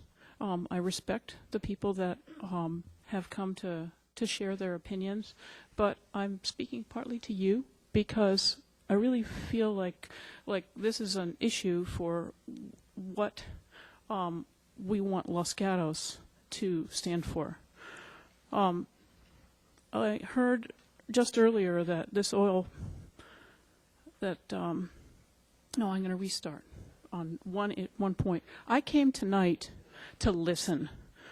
People met me at both entrances offering to give me signs, and frankly, I declined the signs because I would rather have a discussion, a conversation, and not immediately be polarized, immediately say to somebody, I'm for you or against you. I have heard tonight several people say, and just recently a speaker said that objecting to Templar is like an emotional rush to judgment, and that education is all that is needed. I can educate myself on anything I choose, and I, as a school librarian who deals with children all the time, simply elect not to educate myself. I don't want to go educate myself on guns, despite the fact that I am fully capable of it. It is something I am not interested in doing. The part of this whole discussion this evening that really concerns me is I do feel like the gentleman who came to tell us about all of the legal steps that Templar has gone through, you know, from what I hear of Templar, they do sound like an exemplary gun dealer, okay? But all the steps they're gone through that the lawyer mentioned, the one step that I feel like has seriously been skirted with a little bit of assistance is the public reaction part. And that's why this is coming up now rather than 6 months ago when it might have been more appropriate. And I think that step is one that you cannot simply skip over, no matter how clever you are and how you may come and amend the business license application afterwards. It's a step that cannot be skipped. Thank you. Thank you. I am for Templar. I'm Bonnie Williams. I've lived in this community for 30 years. For that, I lived 30 miles from South Chicago, drove through South Chicago many weeks in my life. So it's nice not to be in that environment, but that's where the crazies are. Earlier tonight, one of the opponents mentioned that like having this gun shop was going to cause violence in our area. Well, Templar is not selling violence. They're selling us protection, and I can't look forward to be able to get my gun. I'm so afraid of town after town, little town after little town, the cities are going to stop the sale of guns. I think all these opponents, no matter what you say, you're not going to appease them. And if you put the gun shop on the border, you know, they're still not going to be happy. So it's not a question of location. It's a question that it's in our city limits. So I'm afraid that where are we going to legally get our guns if town after town and city after city starts forbidding them? We're going to have deep trouble there. The town cannot arbitrarily just decide that this line of business is one we have to take extra precautions against and make sure they aren't allowed. I really appreciate the opening presentation. I think it was very enlightening, and it does show that you followed the process. What I am concerned about, and this is indeed, it's not just a little shop, it's about an attack on legal guns in general, and that is an attack on our Second Amendment. It is not a Second Amendment. It is not a Second Amendment for our need, or wish to have. It is our right to have guns. The Second Amendment is not about guns for hunting. 200, we had just fought a Revolutionary War, and we were trying to fight against governments. So the purpose of the Second Amendment is to fight the threat of tyranny and to protect ourselves and our individual families. And tyranny, ironically, I looked in the Merriam-Webster dictionary today. It's a word that's on a lot of tongues today, and that wasn't mentioned here tonight, but maybe by one person. The word tyranny is in the top 1% and the number 28th most popular word being read by the official dictionary of Merriam. So it is a concern today. What does that tell you about how worried we really are? We are not going to protect ourselves from tyranny if we are only allowed to have 7 bullets at a time. That will not help. Eliminating guns from good citizens does not stop the actions of crazy people, unlawful citizens, and terrorists. Schools are always going to be soft targets for terrorists and the individual crazies. Terrorists can coordinate hundreds of school attacks in 1 hour across the nation. Doesn't matter that one crazy comes in with his gun. You better worry about them. Our federal intelligence agencies are always concerned about that our schools are not protected. You better put barricades in front of them. Those attacks can happen. Gun opponents will wish they had our guns there when that happens. So I'm not afraid of the crazies, but I am afraid of the 320 million people that make up this nation that are facing soft tyranny today and maybe hard tyranny in the future.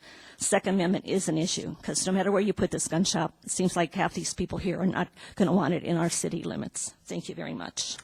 Thank you. William, Chroost, I think, and then Tom Alleran. William? All right. Oh, I'm sorry, Tony Alleron. And then there'll be Jack Van Nader. Council, Mayor, congratulations, by the way, and thank you for serving. I just wanted to start off first. I want to make a correction. The Knights Templar, the cross does not burn. It is not satanic, and the original name were the two poor Knights of Christ, and the original symbol was two knights on one horse because they were too poor to afford two horses, and their responsibility was to protect the travelers and community. Robert Chang stood up here and took on, in my opinion, any question that you guys wanted to ask. This flyer, I live at 229 Johnson Avenue, was put in my mailbox, which is illegal and against the law. I do not appreciate it. I understand your right to voice opinions against the shop. I will look at you, sorry. But he has not broken any law, and someone has. I don't appreciate it. I am a hunter. I own several guns. I have 3 daughters. I did buy my niece a pink BB gun for Christmas. Gun safety is very important. And one thing, having known Robert Chang since I was in 3rd grade and he was in 1st grade, know his integrity. I know that he will provide a shop that will benefit our town. I've been looking for a place to teach my kids gun safety. I think that's very important. The one thing that our town lacks is a sporting goods shop. Where else can you go in town and buy a fishing pole? And everybody wants to focus on the guns, and there are guns there, and there are going to continue to be guns there. But there's nowhere that I can go buy a fly rod in town. Not one place. And I hope they expand. And I hope as business grows that they carry fishing waders and other types of ammo. I mean, I went to go buy duck hunting ammo, and they didn't carry it because they just opened up. So I'd like to give them a fair shake in town. If they violate the rules, then fine them and deal with it. They went by the law. As far as I can tell, we did not have a legal right to shut them down. I want to let other citizens know in town that there have been thousands of guns that have been sold in Los Gatos by private dealers, generally to law enforcement and other people. And that's not really well known. The reason they're not telling the law enforcement officer's name, that's one of the owners, most people don't know that law enforcement officers do not go to town or do not go to work in their uniform for fear of their safety of their family and being identified. And that has to be taken into consideration. I had a quote, but I'm out of time. I was going to quote you, George Washington, who helped write our Constitution, and I think he was a very smart man that's held up a long time. Thank you. Thank you. Jack Van Nader, and then Andrew Wilson.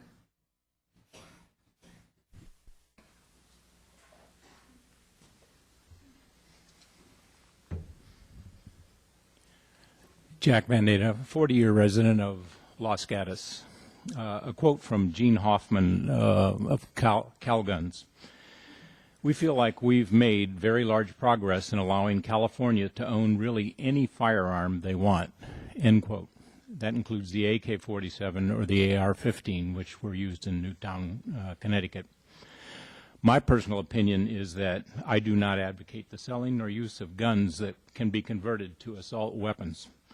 I've always been comfortable with guns. I was raised with guns. I was in the military and on a gunnery crew. But I still do not see one compelling reason for selling nor owning assault rifles. The CPCA, the California Police Chiefs Association, for which Mr.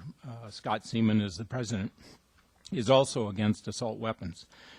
A quote from them, the association supports a federal ban on assault weapons and high-capacity magazines, end quote. Additionally, the International Association of Chiefs of Police state, and this is also a quote, the persistent and pernicious problem of gun violence impacts communities across the U.S. on a daily basis, ranging from random shooting and suicide to retaliatory assaults and targeted mass killing. Violence committed with firearms universally challenges law enforcement, and taxes resources. This insidious problem requires law enforcement to lead a new, coordinated, and dedicated response involving citizens, elected leaders, lawmakers, and the entire criminal justice system. In the years since the terrorist attack of 2001, over 300,000 American lives have been lost to gun violence. End quote. The next paragraph is titled, "We are clearly facing a crisis," but I can't get into that in my 3 minutes. It appears that the town failed to give the project the same scrutiny that the council gave medical marijuana. In that case, the staff stated that if medical marijuana is needed, there are 6 dispensaries close by outside of town limits that could serve the public. Medical marijuana stores in Los Gatos went down in defeat. And though I searched the town site for stores selling pornographic materials, I could find nothing. Both of these retail businesses are unacceptable in Los Gatos. So how can a business that sells assault weapons or weapons that can be converted to assault weapons be acceptable? Banning assault weapon sales in Los Gatos will do no more than banning medical marijuana stores did to stop the sale of marijuana. But the message that comes across is that this community does not endorse businesses selling marijuana, pornography, or weapons that are made to be convertible to assault weapons. Thank you.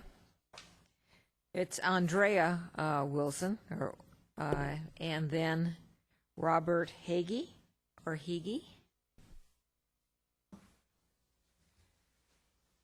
Thank you. Yes, Andrea Please pull the, thank you. Okay. Thank you. Andrea Wilson, Los Gatos Mountain resident for about 24 years. Please adopt the most restrictive laws on gun stores and sales as possible. I hate guns about as much as I hate cigarettes, toxics, and Yama vegan meat. They're all part of the culture of death. I love the town of Los Gatos. It's full of life. It's a fun town focused on recreation, health, environment, safety, just the best things in life. For 3 years, I even had an environmental shop in the town. It was fun, the people that came. It was just such a great environment in this town. And if there had been a gun shop anywhere close to downtown and probably anywhere in the town, I don't think I would have located here. I would have been creeped out. It's a chilling effect to have a gun shop. It is creepy. Think about other businesses coming in here. Think about businesses that are already here. But I'm not actually here as a vegan, type, whatever. I'm not even here because of my brother, who in LA worked for Universal Studios. Going to work one day, was grabbed by the elevator, pulled into the bank in the lobby, and was laying down, face down, in fear of his life. I'm not even here for him because, he survived. What I'm here for is for one of my very best friends for 25 years in the whole wide world, Judy Seymour. She was murdered at Owikos University on April 2nd, 2012, by Juan Go. And he now regrets what he did, but he obtained his guns legally, but he's just mentally very, very ill.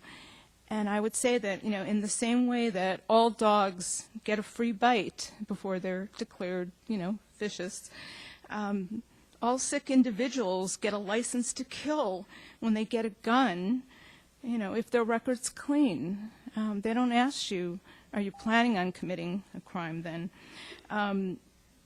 I know about the Constitution. I'm a lawyer. My father was a lawyer.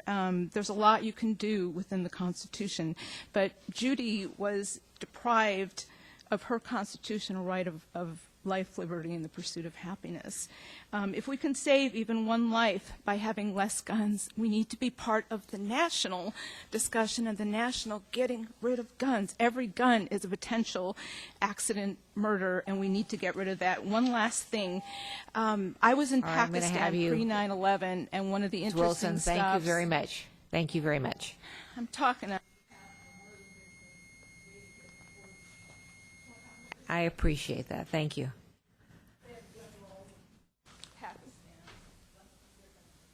Robert Hagee. Mayor, we are at 11:30.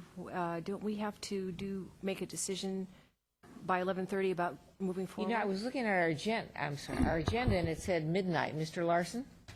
Yes, I asked that question as well, and the agenda does say that by midnight, the council has to vote on whether or not to adjourn before midnight. Okay. I noticed that also. All right, Robert Hagee and then Jack Ferroni. Robert Hagee, Heagy. All right, then Jack Ferroni, Faraone. No one coming forward. John Bowen. And then after Mr. Bowen, Eileen Sullivan.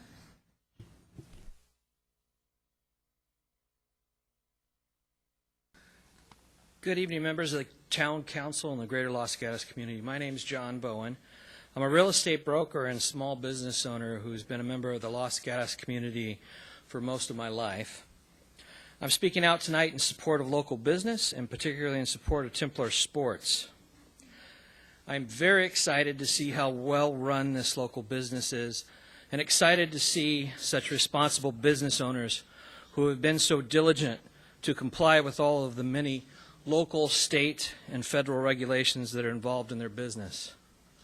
It is precisely this type of business owner who we need in our community and who we should be supporting. As most of you probably already know, California leads the nation in its stringent regulation of the sale and transfer of firearms. And in much of the talk of the past couple of months, many of the regulations being proposed across the country have already been instituted here in California. I was at Templar Sports this past weekend with my two daughters and their grandfather. I was impressed when my father, who apparently is not very savvy about California firearms regulations, asked if they sold a particular type of gun. And the store clerk quickly and politely replied, "No, sir. I'm sorry, that type of gun is not legal in California." Friends, this is the knowledgeable type of business owner who we should be grateful for. And we should be doing everything within our power to support them. They know the rules, and they're working diligently to build a good and healthy business in our community. I urge the council and the community at large to do everything they can to support small business owners and to support Templar Sports. Thank you for your consideration.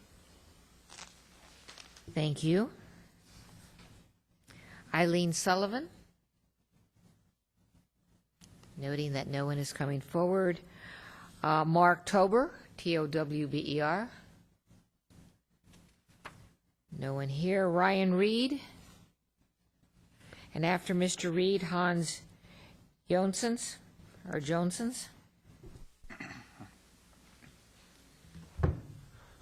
Hello, my name is Ryan Reed, and I'm an Eagle Scout of Los Gatos. And everyone's talking about for or against guns. And I'm not going to pick a side because that just splits everyone, and we're not going to get anything done. Now, I'm talking to you. I'm not talking to these people. They're grateful that they're here. But the main objective of this is, how do we get the guns out of the hands of the people who want to commit harmful crimes? Now, Wimbledon Road, there was a home invasion. And then before that, on Lafayette Street, there was a home invasion. They shut down the whole streets. Policemen out there. The family was home. Okay? People are not just looking to break in and take what they want. They want to cause harm. Now, stricter gun laws are not going to move anything, and putting more guns in the hands of people could do something. I don't know.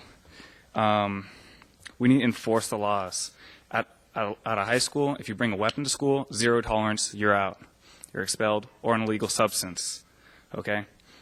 In that sense, we need to be focusing on bringing this to a state level, where if you commit a crime with a firearm or a knife or any sort of thing that's going to cause harm to kill someone, that should be reciprocated to that person. meaning zero tolerance. If you commit a crime with a firearm, either a death penalty or permanent incarceration.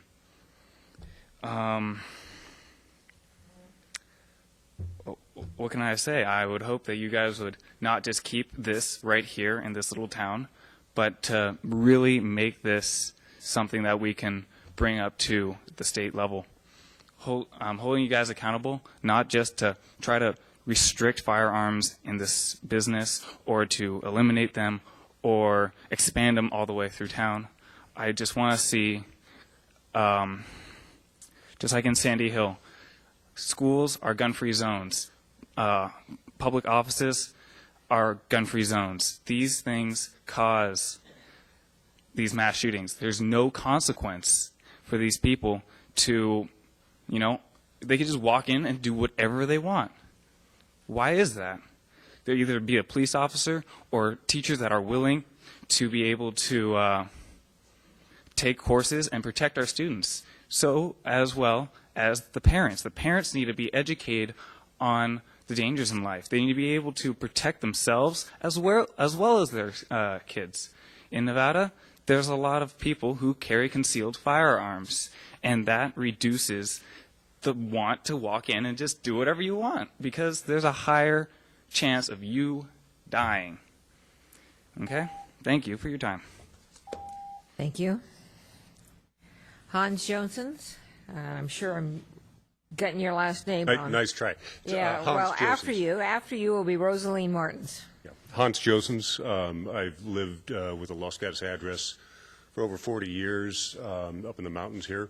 So I'm not a Los Gatos resident, but the majority of my money is spent here in town. I do go to the library here. Thankfully, now we can check out books there, which wasn't the case when I was younger. Went to Los Gatos schools all through high school, and I've got two boys right now, teenage boys that we've been homeschooling. I've also served on the school board for Lakeside School up in the mountains here as board president for a little while. So I have a little bit of background here in town and in education. And I think what it really breaks down to is a lot of fear, most fear is based in ignorance. And I hear a lot of ignorance from many of the people that are protesting the existence of a gun store in town, that are protesting firearms in general. And I do urge you to please replace that ignorance with some knowledge. That's the most important thing and the most important gift we can give to our kids. If we were protesting, or if you, those people who are protesting the gun store were protesting a church, there would be outrage. And I would be one of those sharing that outrage. If you were protesting a synagogue or a mosque or anything else, there would be outrage. I'm just as outraged that you are protesting something that I find very close to my heart, which is my Second Amendment rights and my right to defend myself and my family.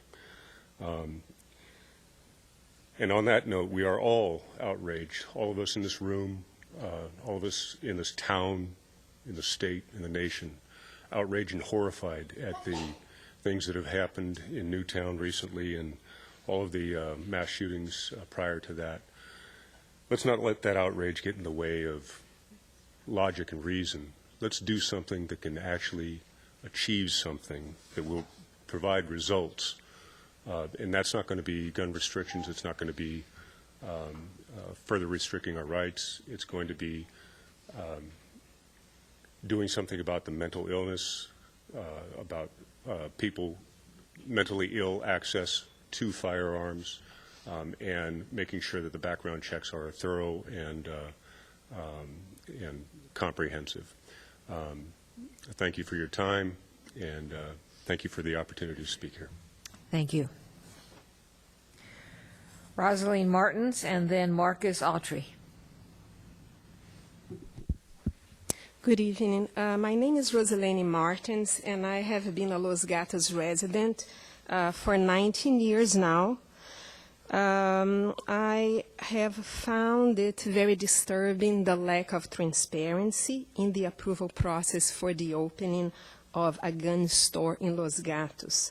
As a taxpayer, a Los Gatos resident who pays top dollar to live in Los Gatos and have my children go to school in Los Gatos, and an active voting citizen who has helped to elect this town council, I believe that the elected representatives of our local community should be doing what they were elected to do, which is to represent the interest of the Los Gatos residents, not the interest of a business or of Templar Sports. But this does not seem to be the case here. Regarding the percentage in attendance here tonight in favor of Templar Sports, I would like to say that many of these folks, they are not Los Gatos residents. They are not part of our community, and they do not voice the interest of this community. Why are we allowing our voice in this town council to be diluted by pro-gun non-residents of Los Gatos? Templar Sports did not only dictate what town representatives wrote down on their specific license or permit. Templar Sports approached the city to obtain a sporting goods license, which was then manipulated to enable firearm sales. Templar Sports has been actively rallying support at pro-gun forums such as cowguns.net, which they joined in January, and they are rallying pro-gun folks to show up at this town council meeting to outnumber opposition to their store from Los Gatos residents. So we need to keep in perspective what we see here tonight in favor of Templar and against Templar. The core issue here is not to cater to the residents of Campbell, Santa Cruz, Sunnyvale, or San Jose. This town council is representing Los Gatos residents. Let residents of other cities show their support to a gun store that is located in their cities. As soon as I am a resident of Los Gatos, I am paying to have a voice here and to say what goes on in our community. Marcus Autry, then Jim Rees. A couple hours ago. Good evening, everyone hanging in there. I'm Marcus Autry. I'm the principal over at Los Gatos High School, and just am here tonight to say a few things. First, my job at the high school is certainly on a micro level as to what you all are doing in the town. But first, we're there at the high school to educate the young people, and two, to provide a safe and nurturing environment that allows them that education. I will say on the record that the police chief and the school and the police department, we have a great working relationship, and they're very supportive of those efforts with safety. What I find in the proactive way when we are going about looking at who we are as a school and visioning out and thinking about our value set, we make decisions based on who we are and who we want to be, and that value set. And I think the task is the same for you, and I appreciate the graveness of this and identifying as the representatives of the town what is the value set and what do you represent, and how did the decisions you make impact that? And I think I'm speaking for the high school students and for all students, really the modeling that we can, wherever we fall on that side, when we identify who we want to be and then we are that and we model that, I think that sends a great message. On the reactive side, yes, students, young people will always find a way to break a rule or get around a rule. At the high school, we try to make it a little more difficult for them to make that decision and a little more difficult for them to participate in any risky behavior. And I would ask that as you move forward with these decisions and these discussions, that you do the same for the town. And certainly I would speak again for the young people and ask that you make it just a little more difficult for them, and that we would represent ourselves well and be models. And I just appreciate your time and know the difficulty of this decision. So thank you. Thank you. Jim Rees? No one's coming forward. Robert Zahner? And after Mr. Zahner, Aiden Babogli. Thank you, Mayor Spector, Town Council. My name is Rob Zahner. I'm a resident of Los Gatos, along with my wife and my 2 children, and I'm here on their behalf tonight. When I first saw the news article that a gun store was opening in town, honestly, I wasn't that concerned because it described it as a sporting goods store that was going to sell guns. But I knew as soon as I told my wife, she'd be concerned. And I told her, don't worry, honey, it's a sporting goods store. So on my way back from a haircut at the barbershop across the street, I stopped in. I'm no stranger to guns. I've been shooting for about 30 years. I'm not a gun owner, but I'm a strong supporter of gun ownership and gun rights. And the thing that struck me was there's about 2 aisles of, rubber worms in the store and a few fly rods. It's not a fishing store. It's not a sporting goods store. It's a gun store. I would really appreciate it if Templar Sports would be honest about their mission, and that seems to be to sell guns. And then I said, well, don't worry, honey. It's a gun store. I have no problem with people owning rifles, shotguns, pistols, whatever they feel they need to hunt, to pursue their sports, and to protect themselves in their home. And then tonight when I got here, I went to the Templar Sports webpage, and if you go, you'll find that the featured item today is a lower receiver 100% for an M4. You may know the M4 by its other names, an AR-15. If you're not familiar with that name, you'll know it as an M16. The lower receiver is legally a gun. This is the only part of the gun that is required by law to be controlled. And 100% lower receiver means that it has been fully machined and is ready to accept a full automatic assembly. Templar Sports is selling parts for assault weapons. On that same website, they list proudly that they are 07 FFL SOT. And I wasn't really familiar with these, so I looked them up on my phone. 07 FFL means a Class 7 firearms license. This allows them to manufacture and sell firearms of many classes. SOT refers to Special Occupations Tax. In the government way of saying things, this is a tax that allows you to sell machine guns, sawed-off shotguns, silencers, flash suppressors, among other things, cane guns, guns that are disguised. These are all allowed to be sold under the license that Templar Sport has from the federal government.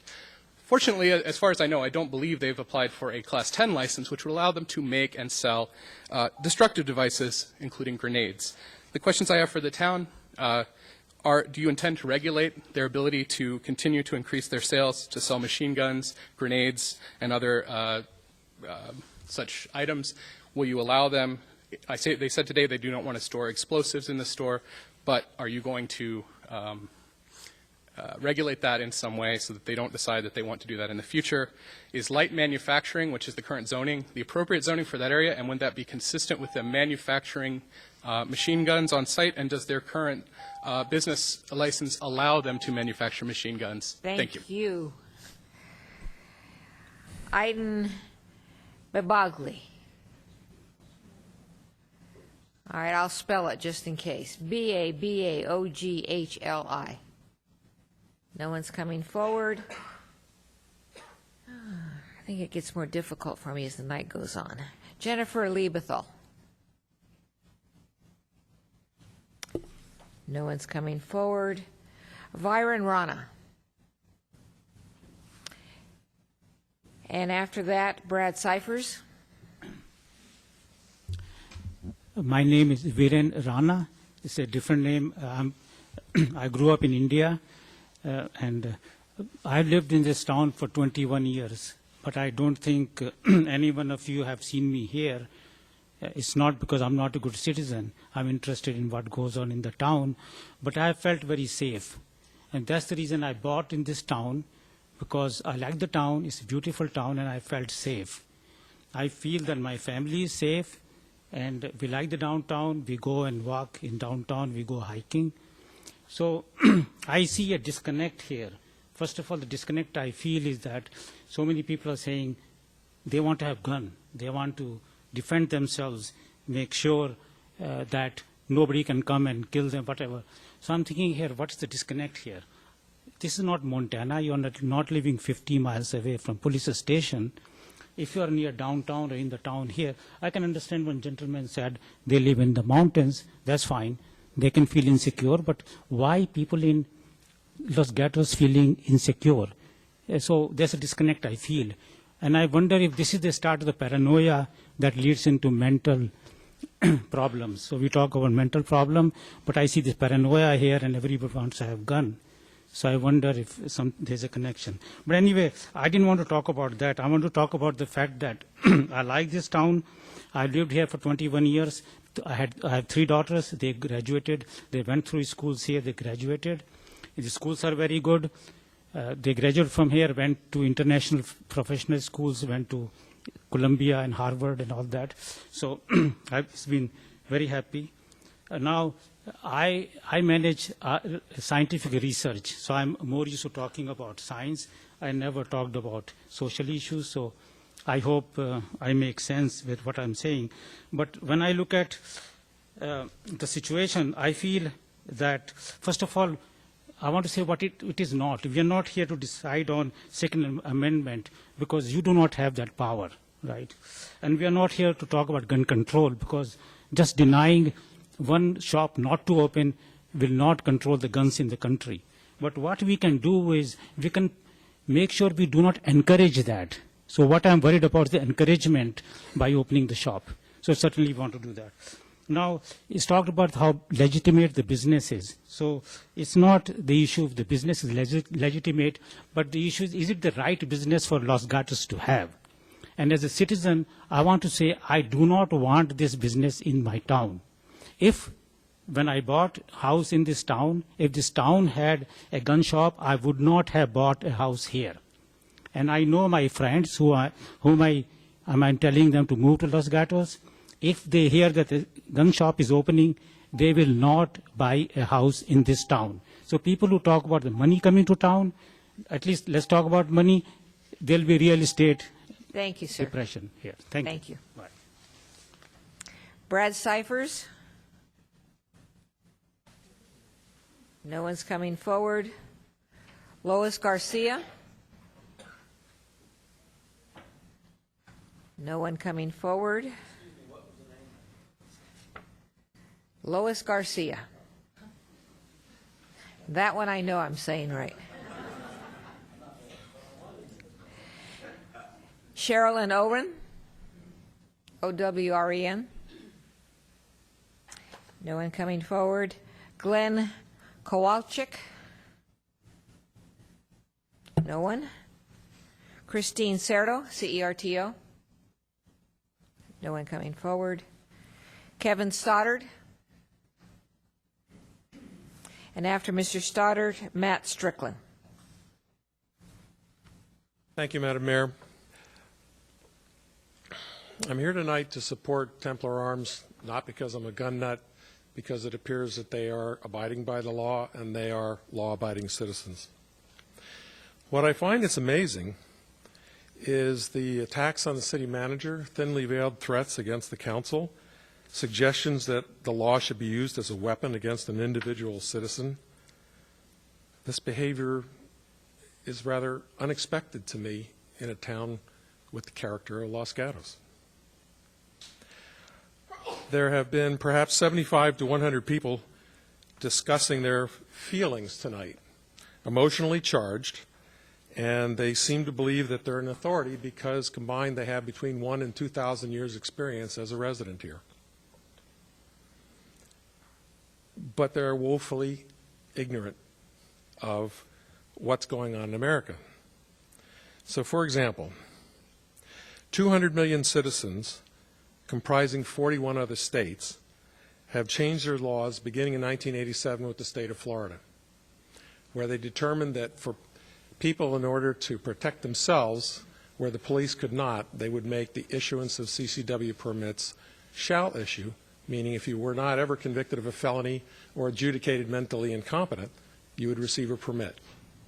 As your chief of police would confirm, the police have no obligation to protect an individual, only a collective right to the community.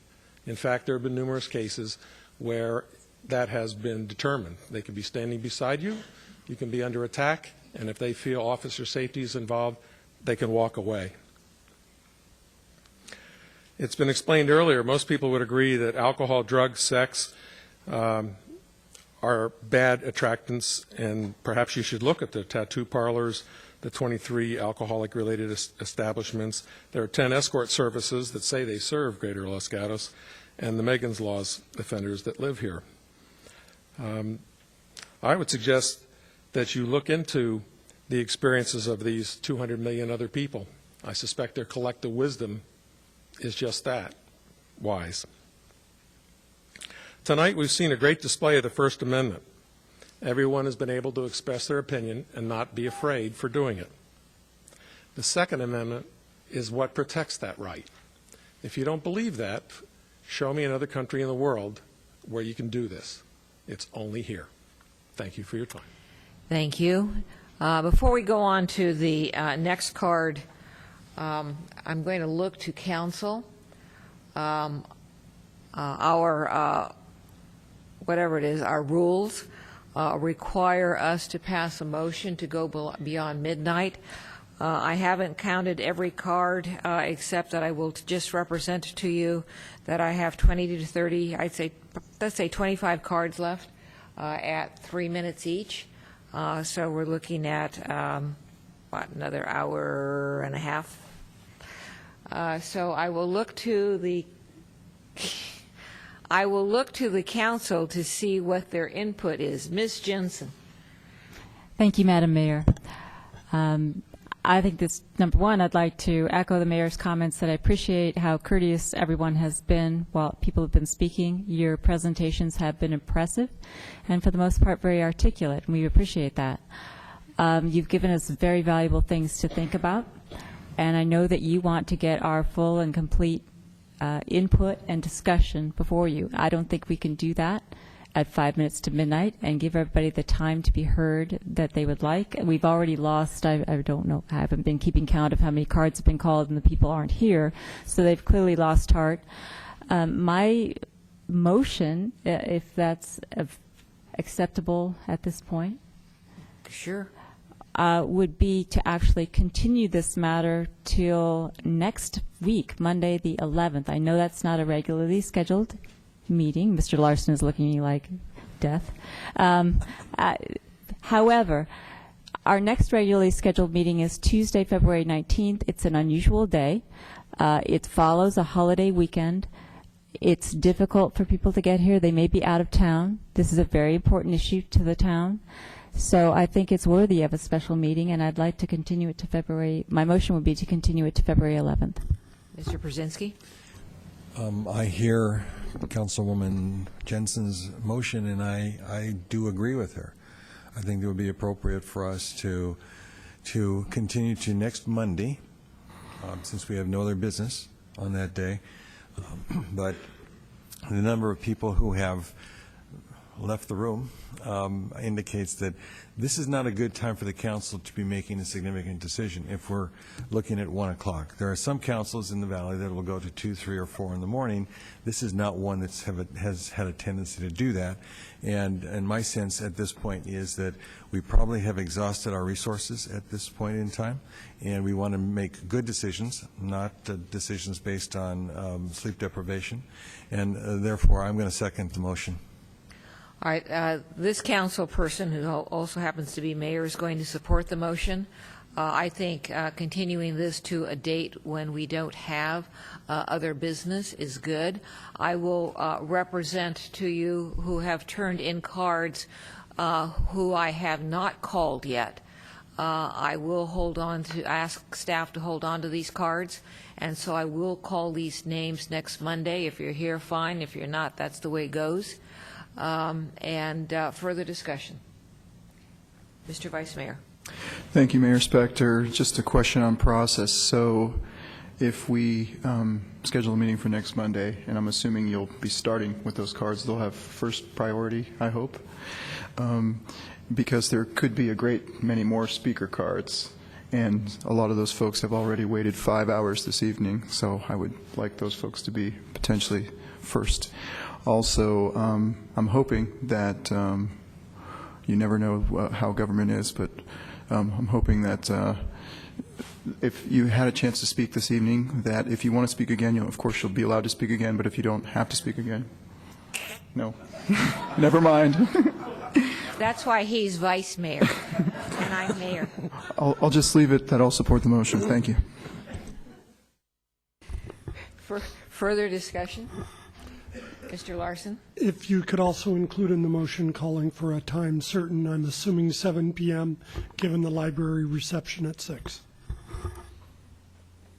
You're going to call me out for not paying careful attention to our what's new. I've forgotten it. I was just assuming 7 because it's the normal time of our council meeting, and people will be looking for meetings at 7, and that makes sense. So, yes. Mr. Brzezinski? I agree. Further discussion? All right. Then we're going to be continuing this to next Monday, and the date is the 11th at 7 p.m., and the cards that I have not called, I will call next time, and I will call them first, and I will not be calling the people who I've already called. All right, further discussion? All in favor? Aye. Aye. Opposed? Passes unanimously. What about the people who left? Because they had to leave. I don't know. Yeah. Meeting's adjourned.